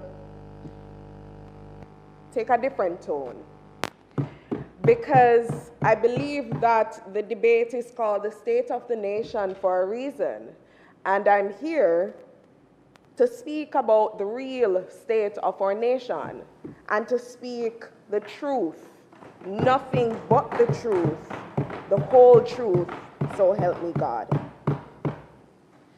Mr. President, this morning I rise to deliver what might be my final State of the Nation address in this chamber for the life of the Senate. And I do so with a heart brimming with gratitude, pride, and resolve. Serving the people of Jamaica in this capacity has been the honor of a lifetime. A trust placed in me at just 23 years old, a trust I've held sacred with humility. Oh no, you can't say that. Every step of the way, Mr. President. I would like to take the opportunity to once again salute the former leader of the opposition, Dr. Peter Phillips, for entrusting me, a young woman, with this awesome responsibility. And to the current leader of the opposition, Mr. Mark Jefferson Golding, I want to thank him for his faith in me, for granting me the opportunity to serve as spokesperson on youth and civic engagement, and for always lending wisdom and guidance. Mr. President, I've been fortunate to share this chamber with colleagues who have inspired and challenged me. To my Senate family on this side, we have weathered storms together. We have stood resolute in the defense of the people, and we are stronger for it. To the staff of this parliament, your dedication does not go unnoticed. And respect is due to each of you for the long hours that you endure in the service of this country. I promised the police officers outside that I would not take the whole day, so I will seek to stick to my word. And to my village, to my family, to my friends, to my constituents,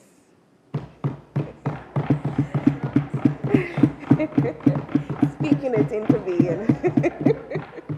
I want to welcome I want to welcome a part of my Northwest St. Anne family to the Parliament today.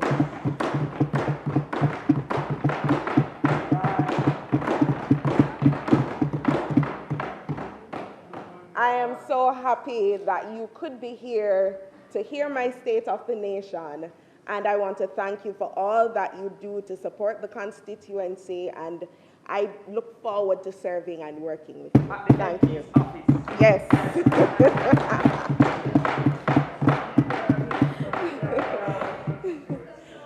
Mr. President, as I reflect on my journey, I'm reminded of the powerful words of Langston Hughes, the poet. What happens to a dream deferred? Does it dry up like a raisin in the sun, or fester like a sore and then run?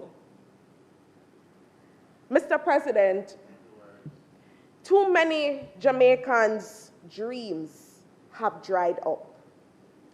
This is precisely why I'm so grateful for the privilege of representing the people of Northwest St. Anne as of October last year.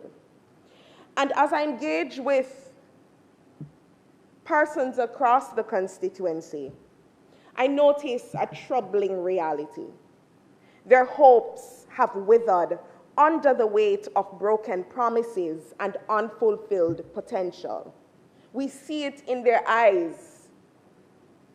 The farmers, the youth yearning for more opportunities, the single mothers fighting to make ends meet, the elders who rely on a small pension to live with a little dignity in their golden years. And they ask, what about us? And Mr. President, I've walked with them. I've sat in their homes. I've listened to their stories. I carry their burdens in my heart sometimes because I wish I could do more. These are not just numbers on a voter's list. They're family. They're people who have adopted me as their daughter, their granddaughter. And I look forward to being their voice, their representative in this place. Mr. President, I've learned very quickly that representational politics is not about titles or prestige. It is about love, love for people, love for justice, love for the belief that together we can create a Jamaica where dreams are not deferred but fulfilled. Today I stand here resolute with the voices of the Jamaican people resounding in my heart to say that the time for deferral is over. The time for decisive action is now. For change is upon us. People time come. The time has come for the realization of the dreams of our forefathers. The time has come to turn deferred dreams into a brighter reality. Mr. President, Jamaica is a land of extraordinary promise, a nation whose people inspire the world with our creativity, our resilience, our spirit. But beneath the surface of this national pride lies a sobering truth. Far too many Jamaicans are still waiting for their share of this dream.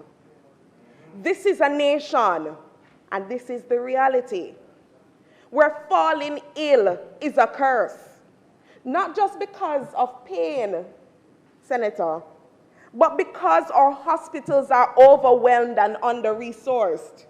They have become hotspots of chaos. With all the resources spent in the health sector outlined today by Senator Longmore, people are still dying. People are still sick.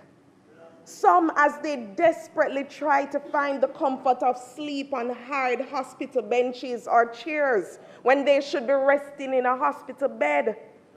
They're waiting months for treatment. Their illnesses are getting worse because of the shortage of equipment. Severe outbreaks are denied to protect the optics for the government, while the lives of babies are lost. This is the real state of our nation. This is a nation where food insecurity threatens the survival of our families. Too many parents have to send their children to bed hungry. Damien speaks of it all the time, that too many of our children have to learn on hungry belly. This is the state of our nation. This is a nation where education system is failing too many of our people. Too many youth graduate from schools ill-equipped for the demands of life and work. We know that 30% of our children are leaving primary school unable to read or write, and about 50% do not have basic numeracy nor comprehension skills. And it breaks the hearts of all who cares, because education is one of the most powerful vehicles of social mobility. But this is the state of our nation. After 62 years of political independence, this is not where we should be. It can't be where we want to be. And I take a look at the faces of the people that I meet every day. Their dreams have been deferred, not because they lack ambition or they don't want to achieve them, but because our systems and leaders lack vision and are still gambling with the political will to make real change on behalf of the masses of this country. That is the truth of our nation. We continue to wrestle with the legacies of our colonial past and the burdens of modern mismanagement and corruption. The legacies of colonialism are not just talking points. It is not just a concept. The legacies of colonialism are born out of every day in the Jamaican reality. It is seen in the decision-making of the government and has become particularly stark in the past 9 years. The weight of deferred dreams has become unbearable. It is our moral obligation to now lift it. Decolonization is about lifting that weight. It's not about petty arguments about who is what color. It is about lifting that weight and allowing the country to move towards true freedom as a people. It is about getting out from under low growth, low wage, low productivity, low hope, underemployed, under-resourced reality designed to benefit only a few.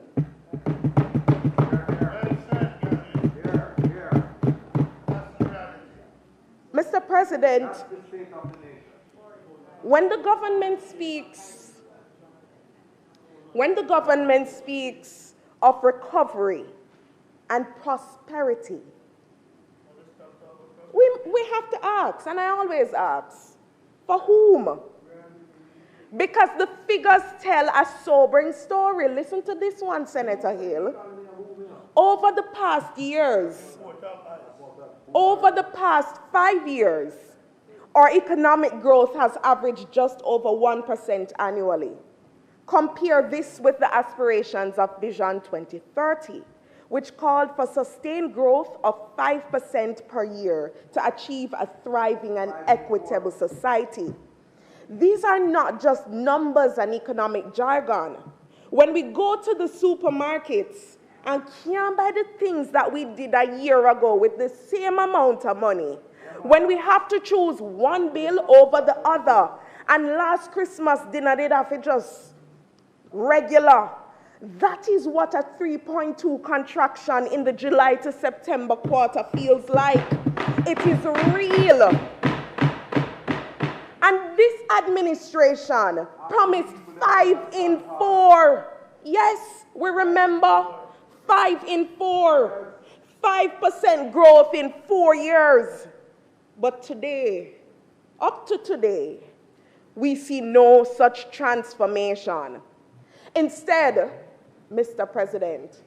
What we have is concentrated wealth. The benefits of growth remain locked at the top, leaving too many Jamaicans behind. And even that is now contracting. What we have is a cost of living crisis.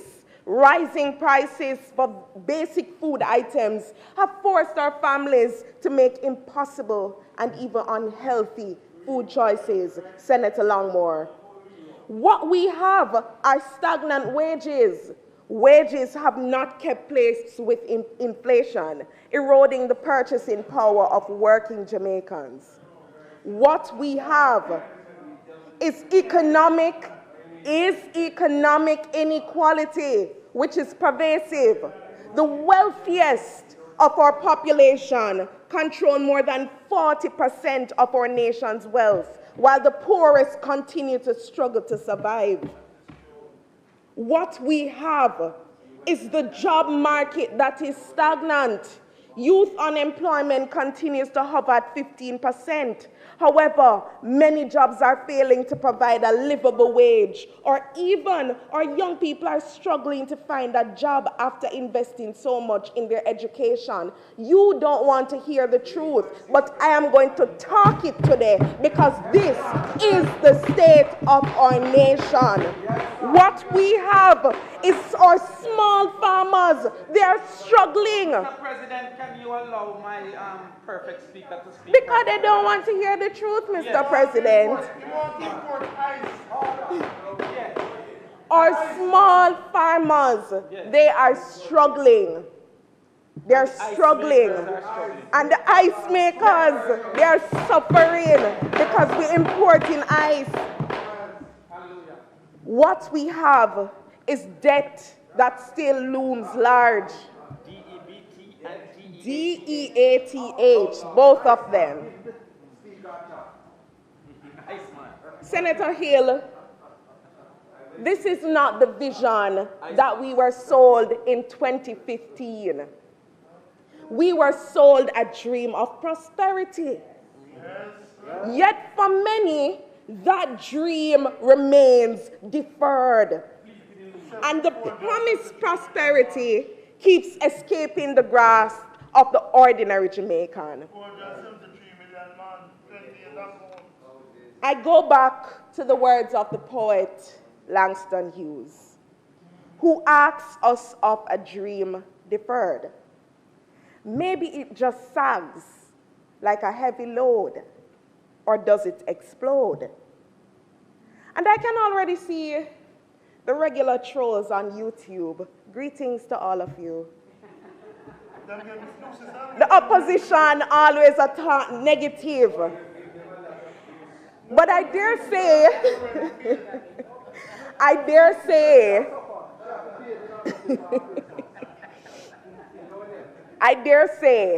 that if the positive was outpacing the negative, then we wouldn't be here talking about it. We would be silenced. But many Jamaicans' lives exist with the realities that I am describing. I'm only echoing the thoughts of thousands of Jamaicans who are hoping somebody will speak on their behalf. Worst, Mr. President, this government over the past 5 years has attempted to govern by gaslight. You deny our lived reality. You turn a blind eye to our challenges. You revel in the expediency of telling people that these challenges do not exist or are not as bad as they might seem. You continue to blame the opposition for your failures. And the closer that we get to the election, the more you gaslight the people. The Prime Minister has been going around begging for a third term, Abka, promising that this term will be about the people. And I dare ask then, what were the other 2 terms about? What were the other 2 terms about? The writing is on the wall. The writing is on the wall, and this government has been weighed and found wanting. With every instance, dreams are further deferred. It sounds good to the ear when we hear that side speak, but you can't fool all the people all the time. I again turn to the poet, Langston Hughes, who is obviously one of my favorites, who must have heard the gaslighting efforts. Does it stink like rotten meat, or crust and sugar over like syrup is sweet? We heard some of the disingenuous comments in the House today. And I'm a little bit taken aback that Senator Longmore would have introduced that photograph. I'm a little bit taken aback.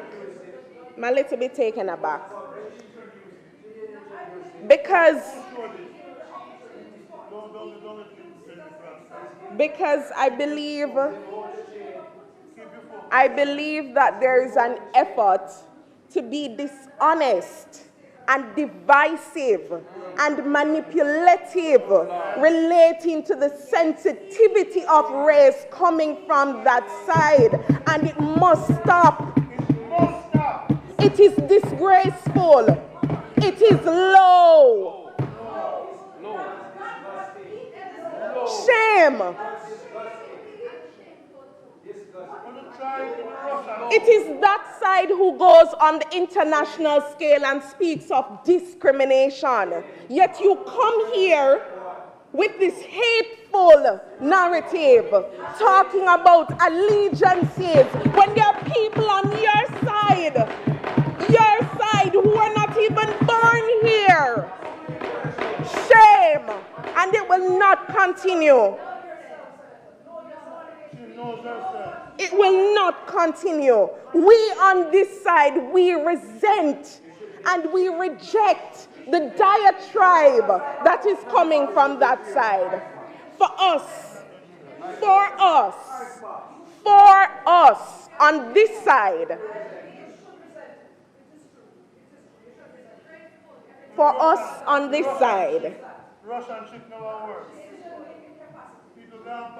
we have seen the work of Mark Jefferson Golding and what he has done to uplift the masses of this country, and we continue to support him. The word is love. Jamaica is about to evaluate. No. One. Senator Brown. You can't be doing that, man. But he not say sit down on your ball head. He never tell you that. Senator, sorry, thank you for yielding. Senator. Point of order, sir. The senator suggested that the member had intention to be dishonest in her submissions. I am very sure that the standing orders forbids or prescribes against imputing pejorative motive to a member of this chamber. I'd suggest, sir, that by suggesting dishonesty on the part of the senator and the members in breach of the standing orders, all that the senator said was that it's offensive to the sensibilities of Jamaicans for a white man to have a black man in chains. That's not dishonest, sir. That's a fact. Thank you. You heard him. Thank you. Go. Senator Morris. Senator Brown, you realize you buy out the presentation? Allow the senator to make our presentation, man. Senator Morris. Senator, thank you. Go ahead. You heard what the senator said, right? Senator Morris. Jamaica is about to evaluate what you are presenting as progress.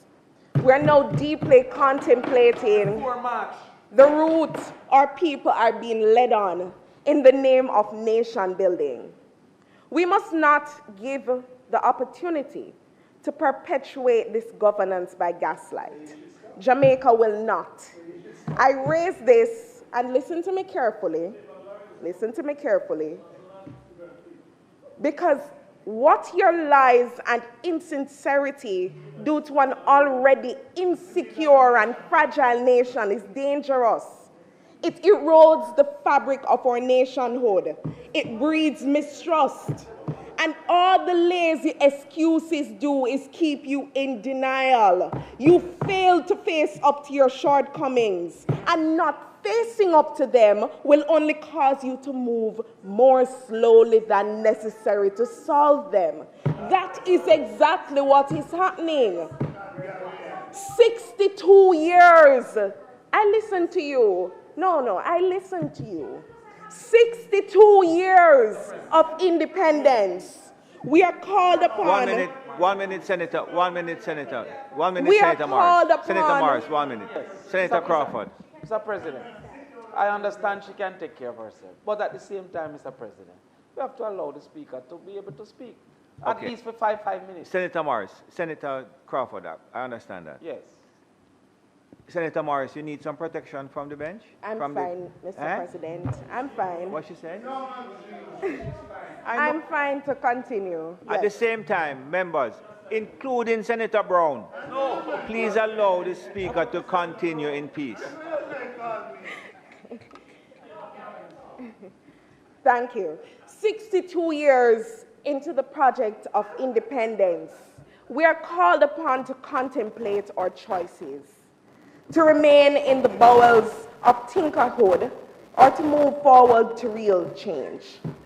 It is now time, Mr. President. Now is that time for the lip service towards and about our national development to stop.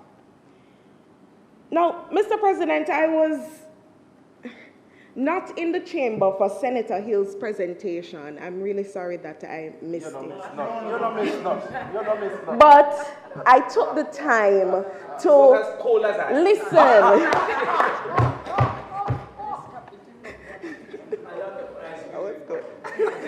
Mr. President, I took the time to listen to Senator Hill. Yes.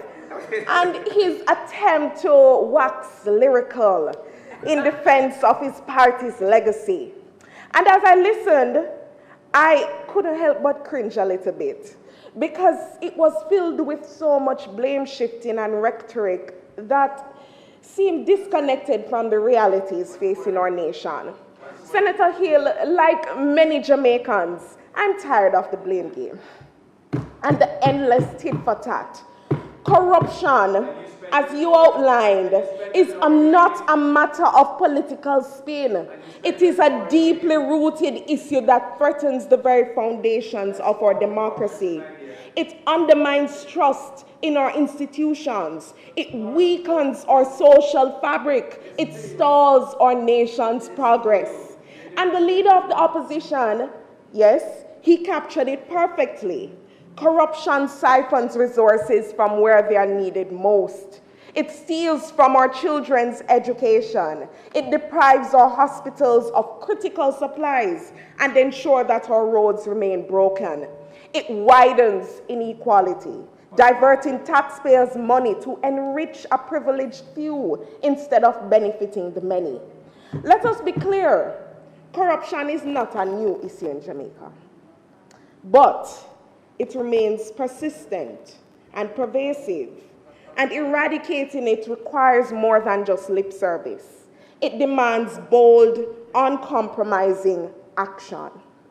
The Prime Minister himself, and you recall a 2017 video, eloquently emphasizing the importance of accountability.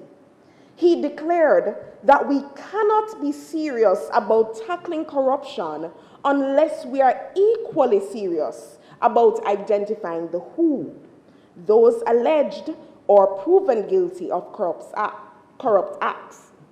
And I want to urge the Prime Minister to stay on that lane, to reflect on his own words, and to act with the integrity those words demand.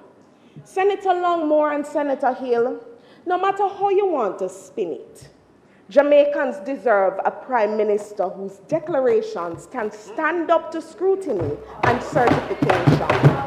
Our people deserve leadership that they can.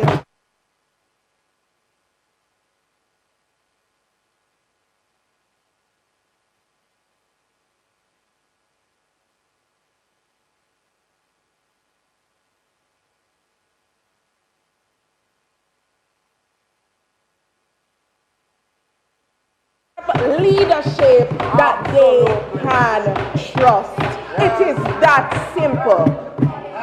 It is now time.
Turn it off.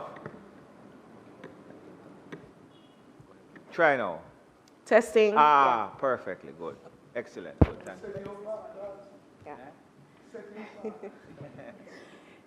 Thank you, Mr. President.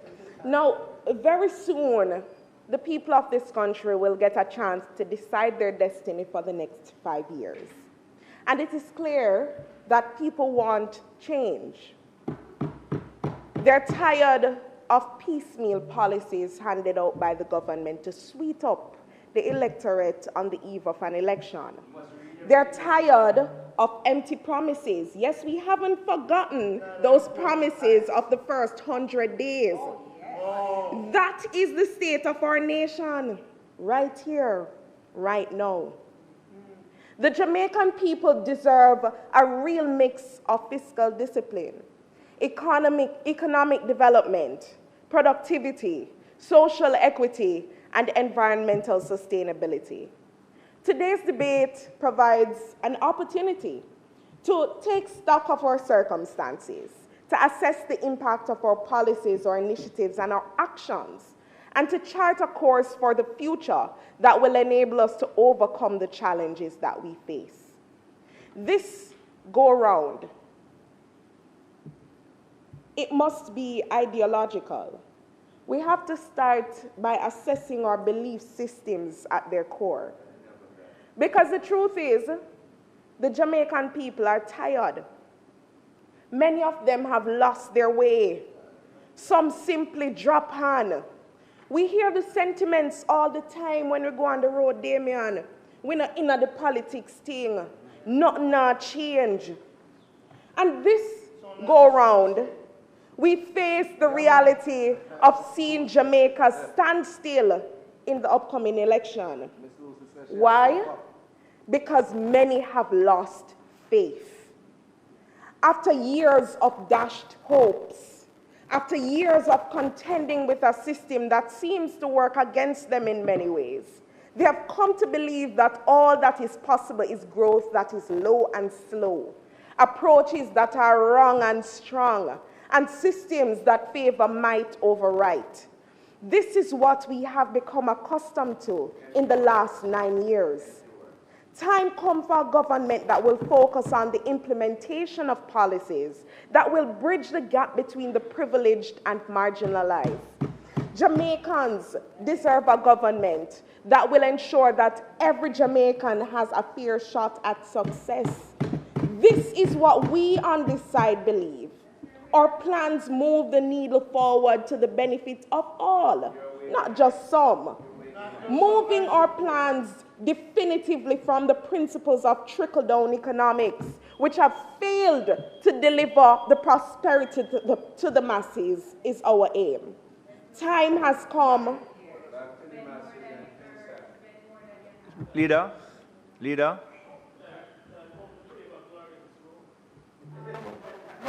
Mr. President, the Speaker's time having expired, might the permit is sufficient to complete? Thank you very much. The question is that the Speaker's time be extended to allow her to complete her presentation. Those in favor? Thank you very much. Senator Morris. So I noticed that the clock is running up there now. So for future reference, it's not working on that side, but it's working over here. Okay. I'll bear that in mind. Oh, both sides it's working. Thank you very much, Madam Clerk. Let me just take the 120 motion now as well, so I don't interrupt you again. Leader? Might the Senate be permitted to sit beyond 1:30 to complete the business of the day? Thank you very much. Members would have heard the question. Those in favor? All yours, Senator Morris. Thank you, Mr. President. Now I want to shift to talking a little bit about values. Jamaica, as I said, is known for its vibrant culture. And every speaker who's in this house has at some point acknowledged that we are people of resilient spirit. We have to, though, acknowledge that some cracks have begun to erode the foundations of our national identity.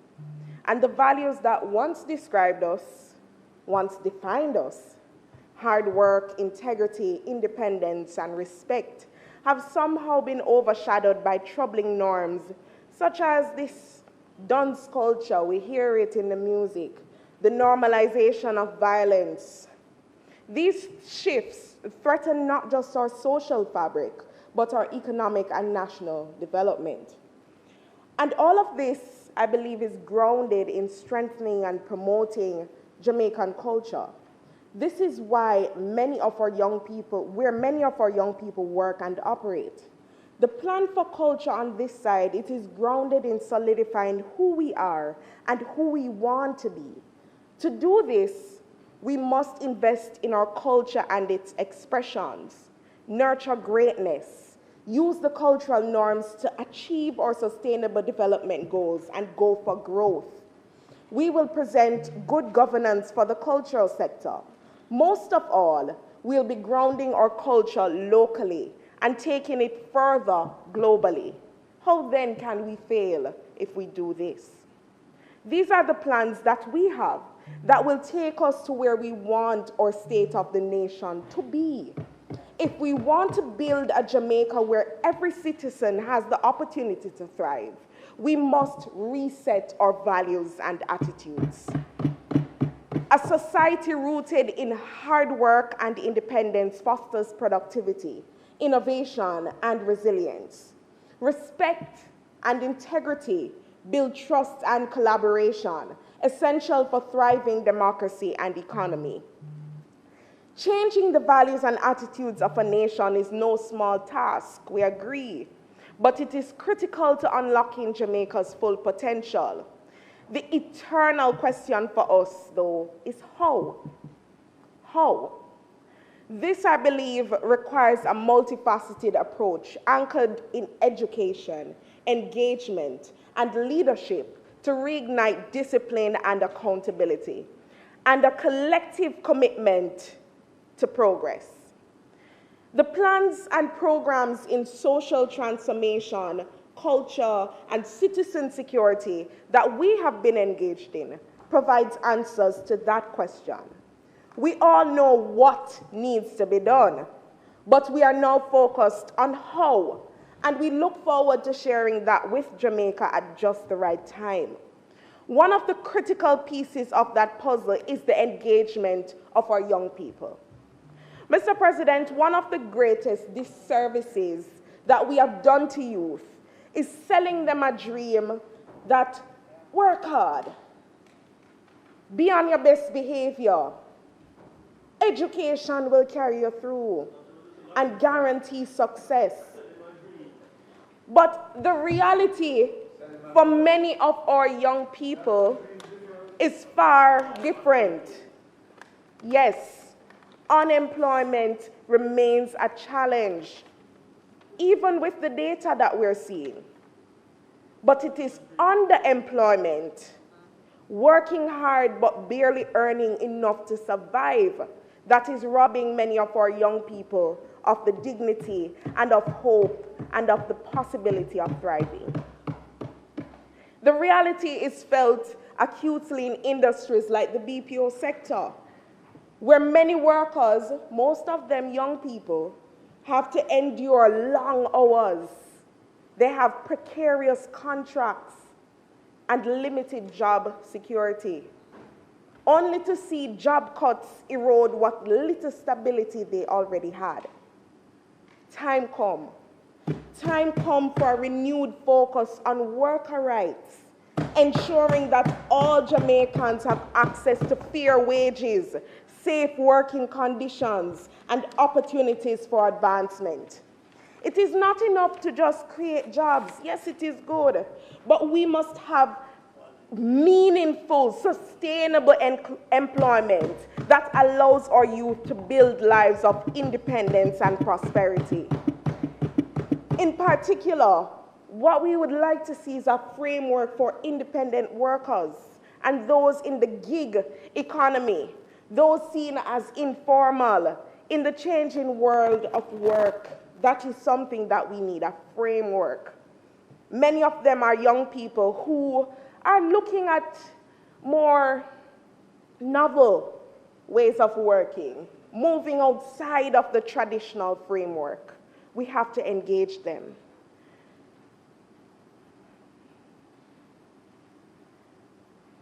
Moreover, when we look at some of these sectors that remain unstable, especially for our young people, we see that they don't have access to health insurance, pension, paid leave, and this further exacerbates the vulnerabilities faced by young employees. Requiring employers to provide these benefits would not only improve the quality of life for workers, but also contribute to long-term economic stability for families. Additionally, ensuring that young people have a platform to voice their concerns and advocate for real change in the workplace is increasingly essential. Mr. President, the youth of Jamaica are not looking for handouts. Many of them are just looking for opportunities. You don't describe They want a fair chance to succeed, to live in dignity, and to build lives that they can be proud of. These interconnected initiatives, rooted in values, community inclusion, and empowerment, will address the immediate challenges facing our youth, but also renew their faith in the promise of Jamaica. By investing in their development, by protecting their rights, by fostering an environment of opportunity, we can ensure that their deferred dreams become realized ambitions. This is the direction that Jamaica must take, and time comes to make it a reality. The time for empty promises is over. Our youth need bold, comprehensive action to address the challenges they face. My repeated calls over the years, Mr. President, for a national values and attitudes campaign has reached its use-by date. No more time to wait for the government to do its job. We have developed the policies, plans, and programs to once again instill respect, integrity, and civic pride among young Jamaicans, emphasizing the importance of hard work, accountability, and community building. We want this campaign to be complemented by robust safe sex and sexual education initiatives in schools and communities, because we have to address issues like teenage pregnancy and sexually transmitted infections to equip our youth with knowledge to make responsible choices. These interventions must also take into account conflict management. Now, I want to focus a little bit on community-based interventions, because communities or community development must be a cornerstone of our vision of change. In Northwest St. Anne, we want to become a model constituency for community engagement. As I walk through our towns, our communities, the message from our people is clear. They want better opportunities, especially for their children, for their grandchildren. Far too many young people in Northwest St. Anne are searching for purpose, while many of our community centers and spaces for young people to gather remain closed, covered in bush, and underutilized. This is the same across the country, and it cannot continue. Our program of re-engagement of youth must focus, Senator Crawford, on revitalizing our youth clubs and re-establishing community homework centers. These centers must ideally be located in our schools, which are already equipped to host these interventions. They will provide critical educational support for children in need.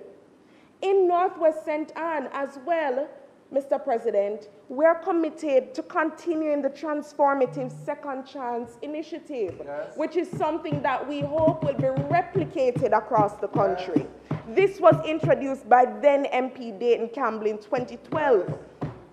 Now, what we aim to do through the program is to give individuals, both young and old, the opportunity to achieve certification through high trust, along with the attainment of 5 CXC subjects. It will also offer grants for young entrepreneurs, along with capacity building. This initiative represents our commitment to advancing lives and creating new, diverse pathways for success. Another pressing priority that I cannot sit and not mention is affordable and accessible housing. When it was announced, while it was announced, I believe last year by the Prime Minister, that steps were taken to reserve some of the housing stock for young people under 35, we have to go further, because we still have a challenge of young people being able to afford the housing solutions that are on the market. And so we have to put in place innovative plans and approaches, such as a rent-to-own program and housing cooperatives, yes, Senator Crawford, to make home ownership achievable, more achievable for young Jamaicans.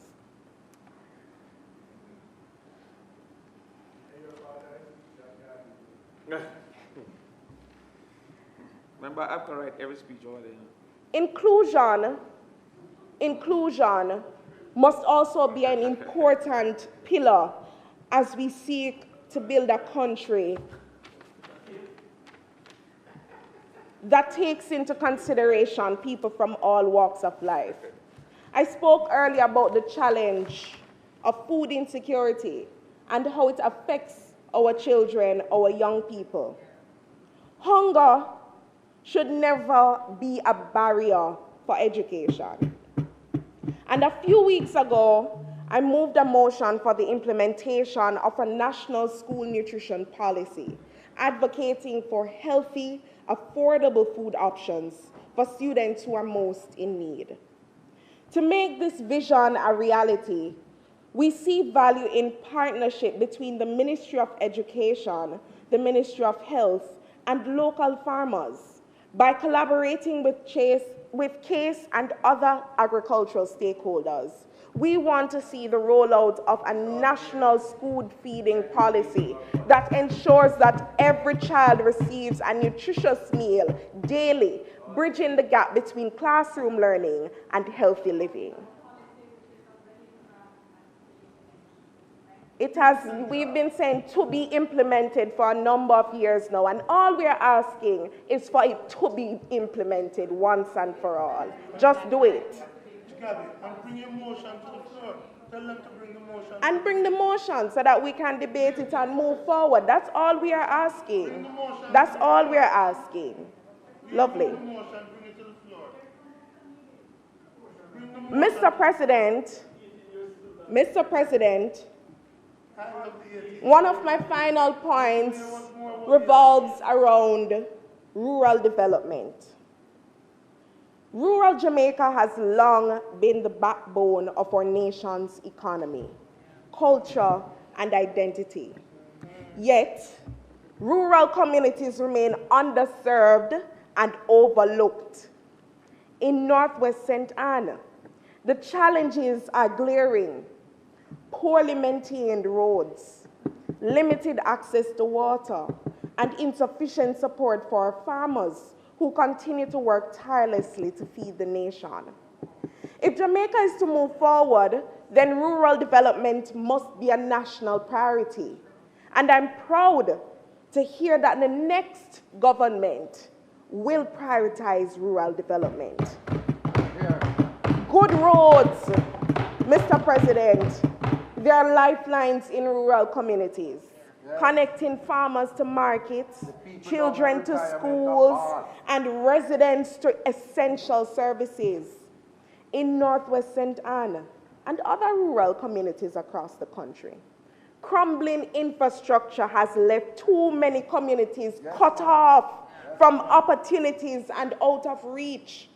Our people are bitterly complaining of thousands spent fixing their vehicles, the front end gone, and the lack of reliable public transportation and exorbitant taxi fares due to the state of the road. There are many people who face challenges getting emergency services because the road is that bad.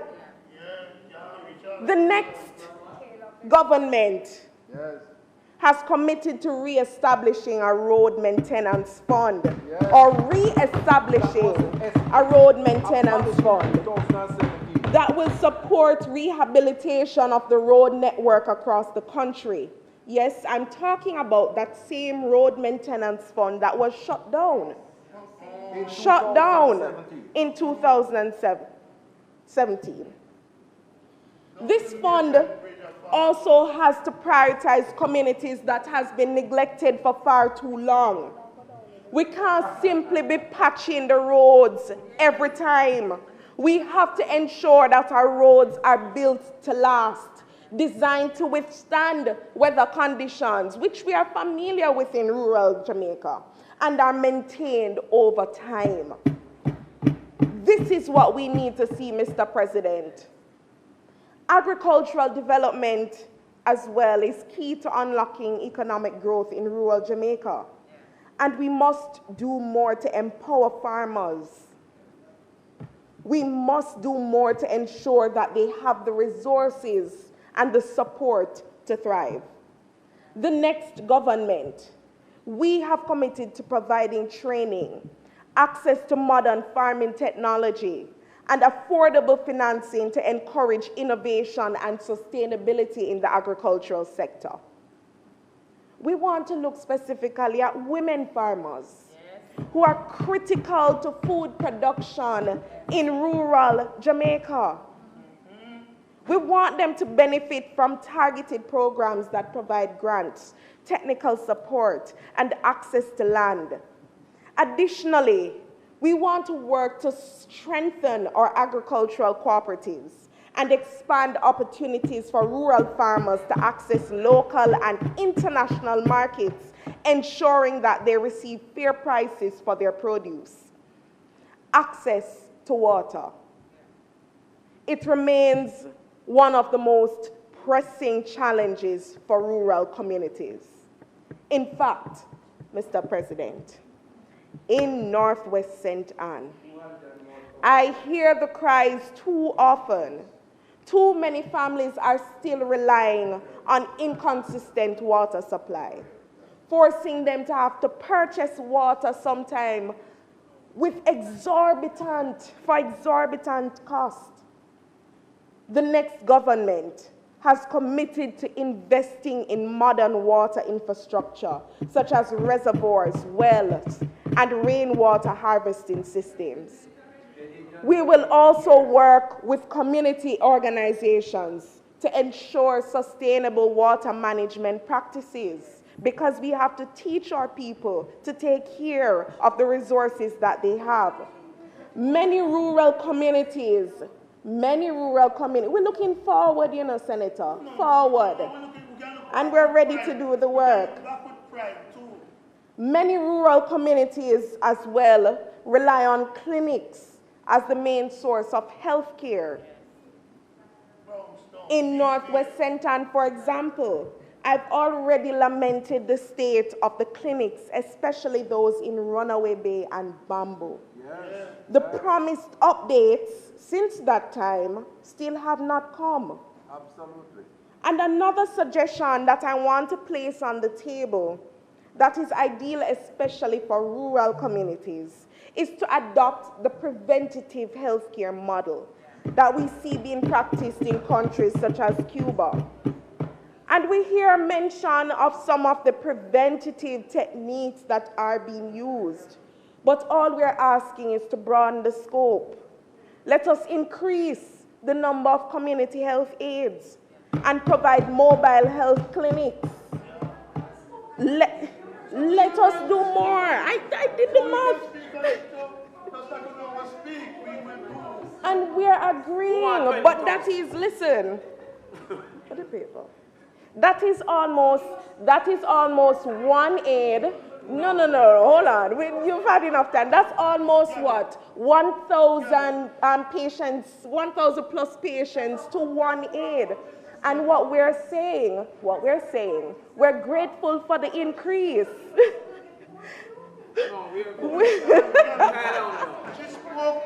She spoke because of no moment. You are the one who's starring. Mr. President, I believe we are all agreeing on the point. We are all agreeing on the point that there is merit. There is merit in us using this model of preventative health care to bring hope to the most remote areas of rural Jamaica. Mr. President, the future of Jamaica, I believe, depends on unlocking the potential of our rural communities. By investing in roads, agriculture, and water, the next government, we will improve the quality of life for people. Rural development cannot continue to be an afterthought.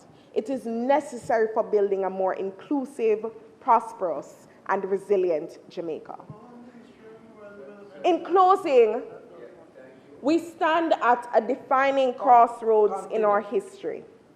For far too long, the dreams of our people have been deferred. Far too many families have struggled in silence, yearning for a better tomorrow. That time is over because people time come. The young woman that I met in Brownstown who dreams of opening her own business. The farmer in Hazelwood working tirelessly to feed his family. Yes, ma'am. The child in Tracy who dreams of becoming the first in the family to get a university education. Absolutely. The taxi operator in retirement, yes, who is overwhelmed by the cost of front-end parts, yes, and dreams of better roads. Yes. These are the people who drive my commitment. Yes. And they deserve much better. Absolutely. Hope, I dare say, is on the way. A new dawn is rising in this country. Yes. It is a dawn where every child will have access to opportunity, where every young person can feel empowered to pursue their dreams. Yes. And where every elder can rest easy, knowing that they're cherished and taken care of. Yes. I believe in the strength and resilience of Jamaicans. I believe in the creativity that lives in the minds of our people, the perseverance of our workers, and the unyielding spirit of our communities. Together, we will transform dreams deferred into dreams fulfilled. We must dare to imagine a future where no child goes to bed hungry, where no young person feels that their potential is being wasted here, and where no elder is left wondering if their contributions mattered because they can't get the health care that they deserve. This is the Jamaica that we can and will build. Let us rise as one people with one vision, determined to fulfill the promise of independence. Let us step boldly into the future, guided not by fear, but by hope and certainty that our best days as a country are ahead of us. Absolutely. The time is now, and the hour is here. Together, we are moving forward, leaving no one behind. Let us change the state of our nation today to one we want for ourselves. That choice of change rests with us, and together we will make it. Mr. Speaker, Mr. President, see, I'm ready to go.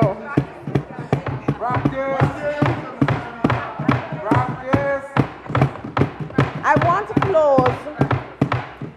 want to close with the words of our poet laureate, Lorna Goodison, who responds to the question, how far is it to Hearties?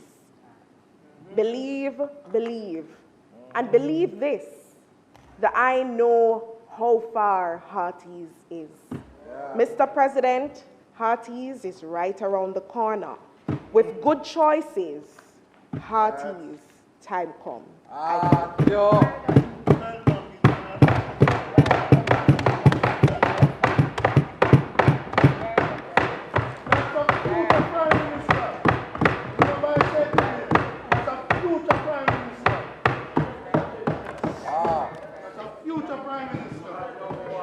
Thank you very much, Leader. Senator Morris. Senator Morris, thank you very much. Thank you. Leader.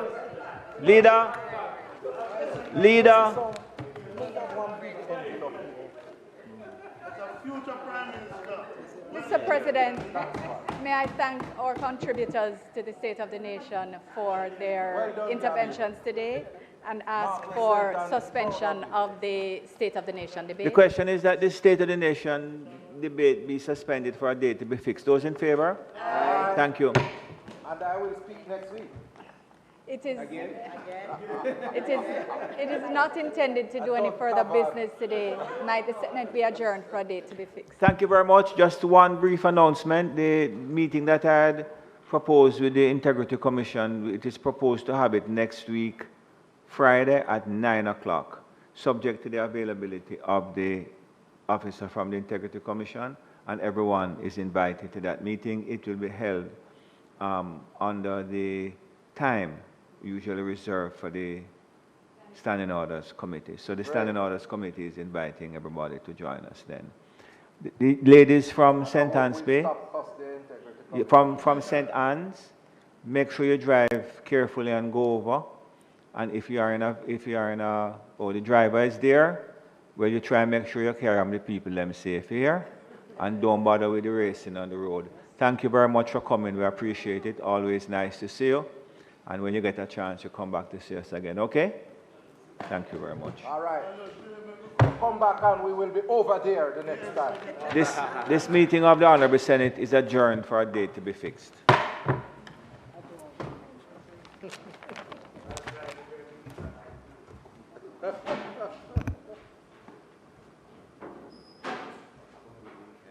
All right, Father. Blessings. You did very well. All right.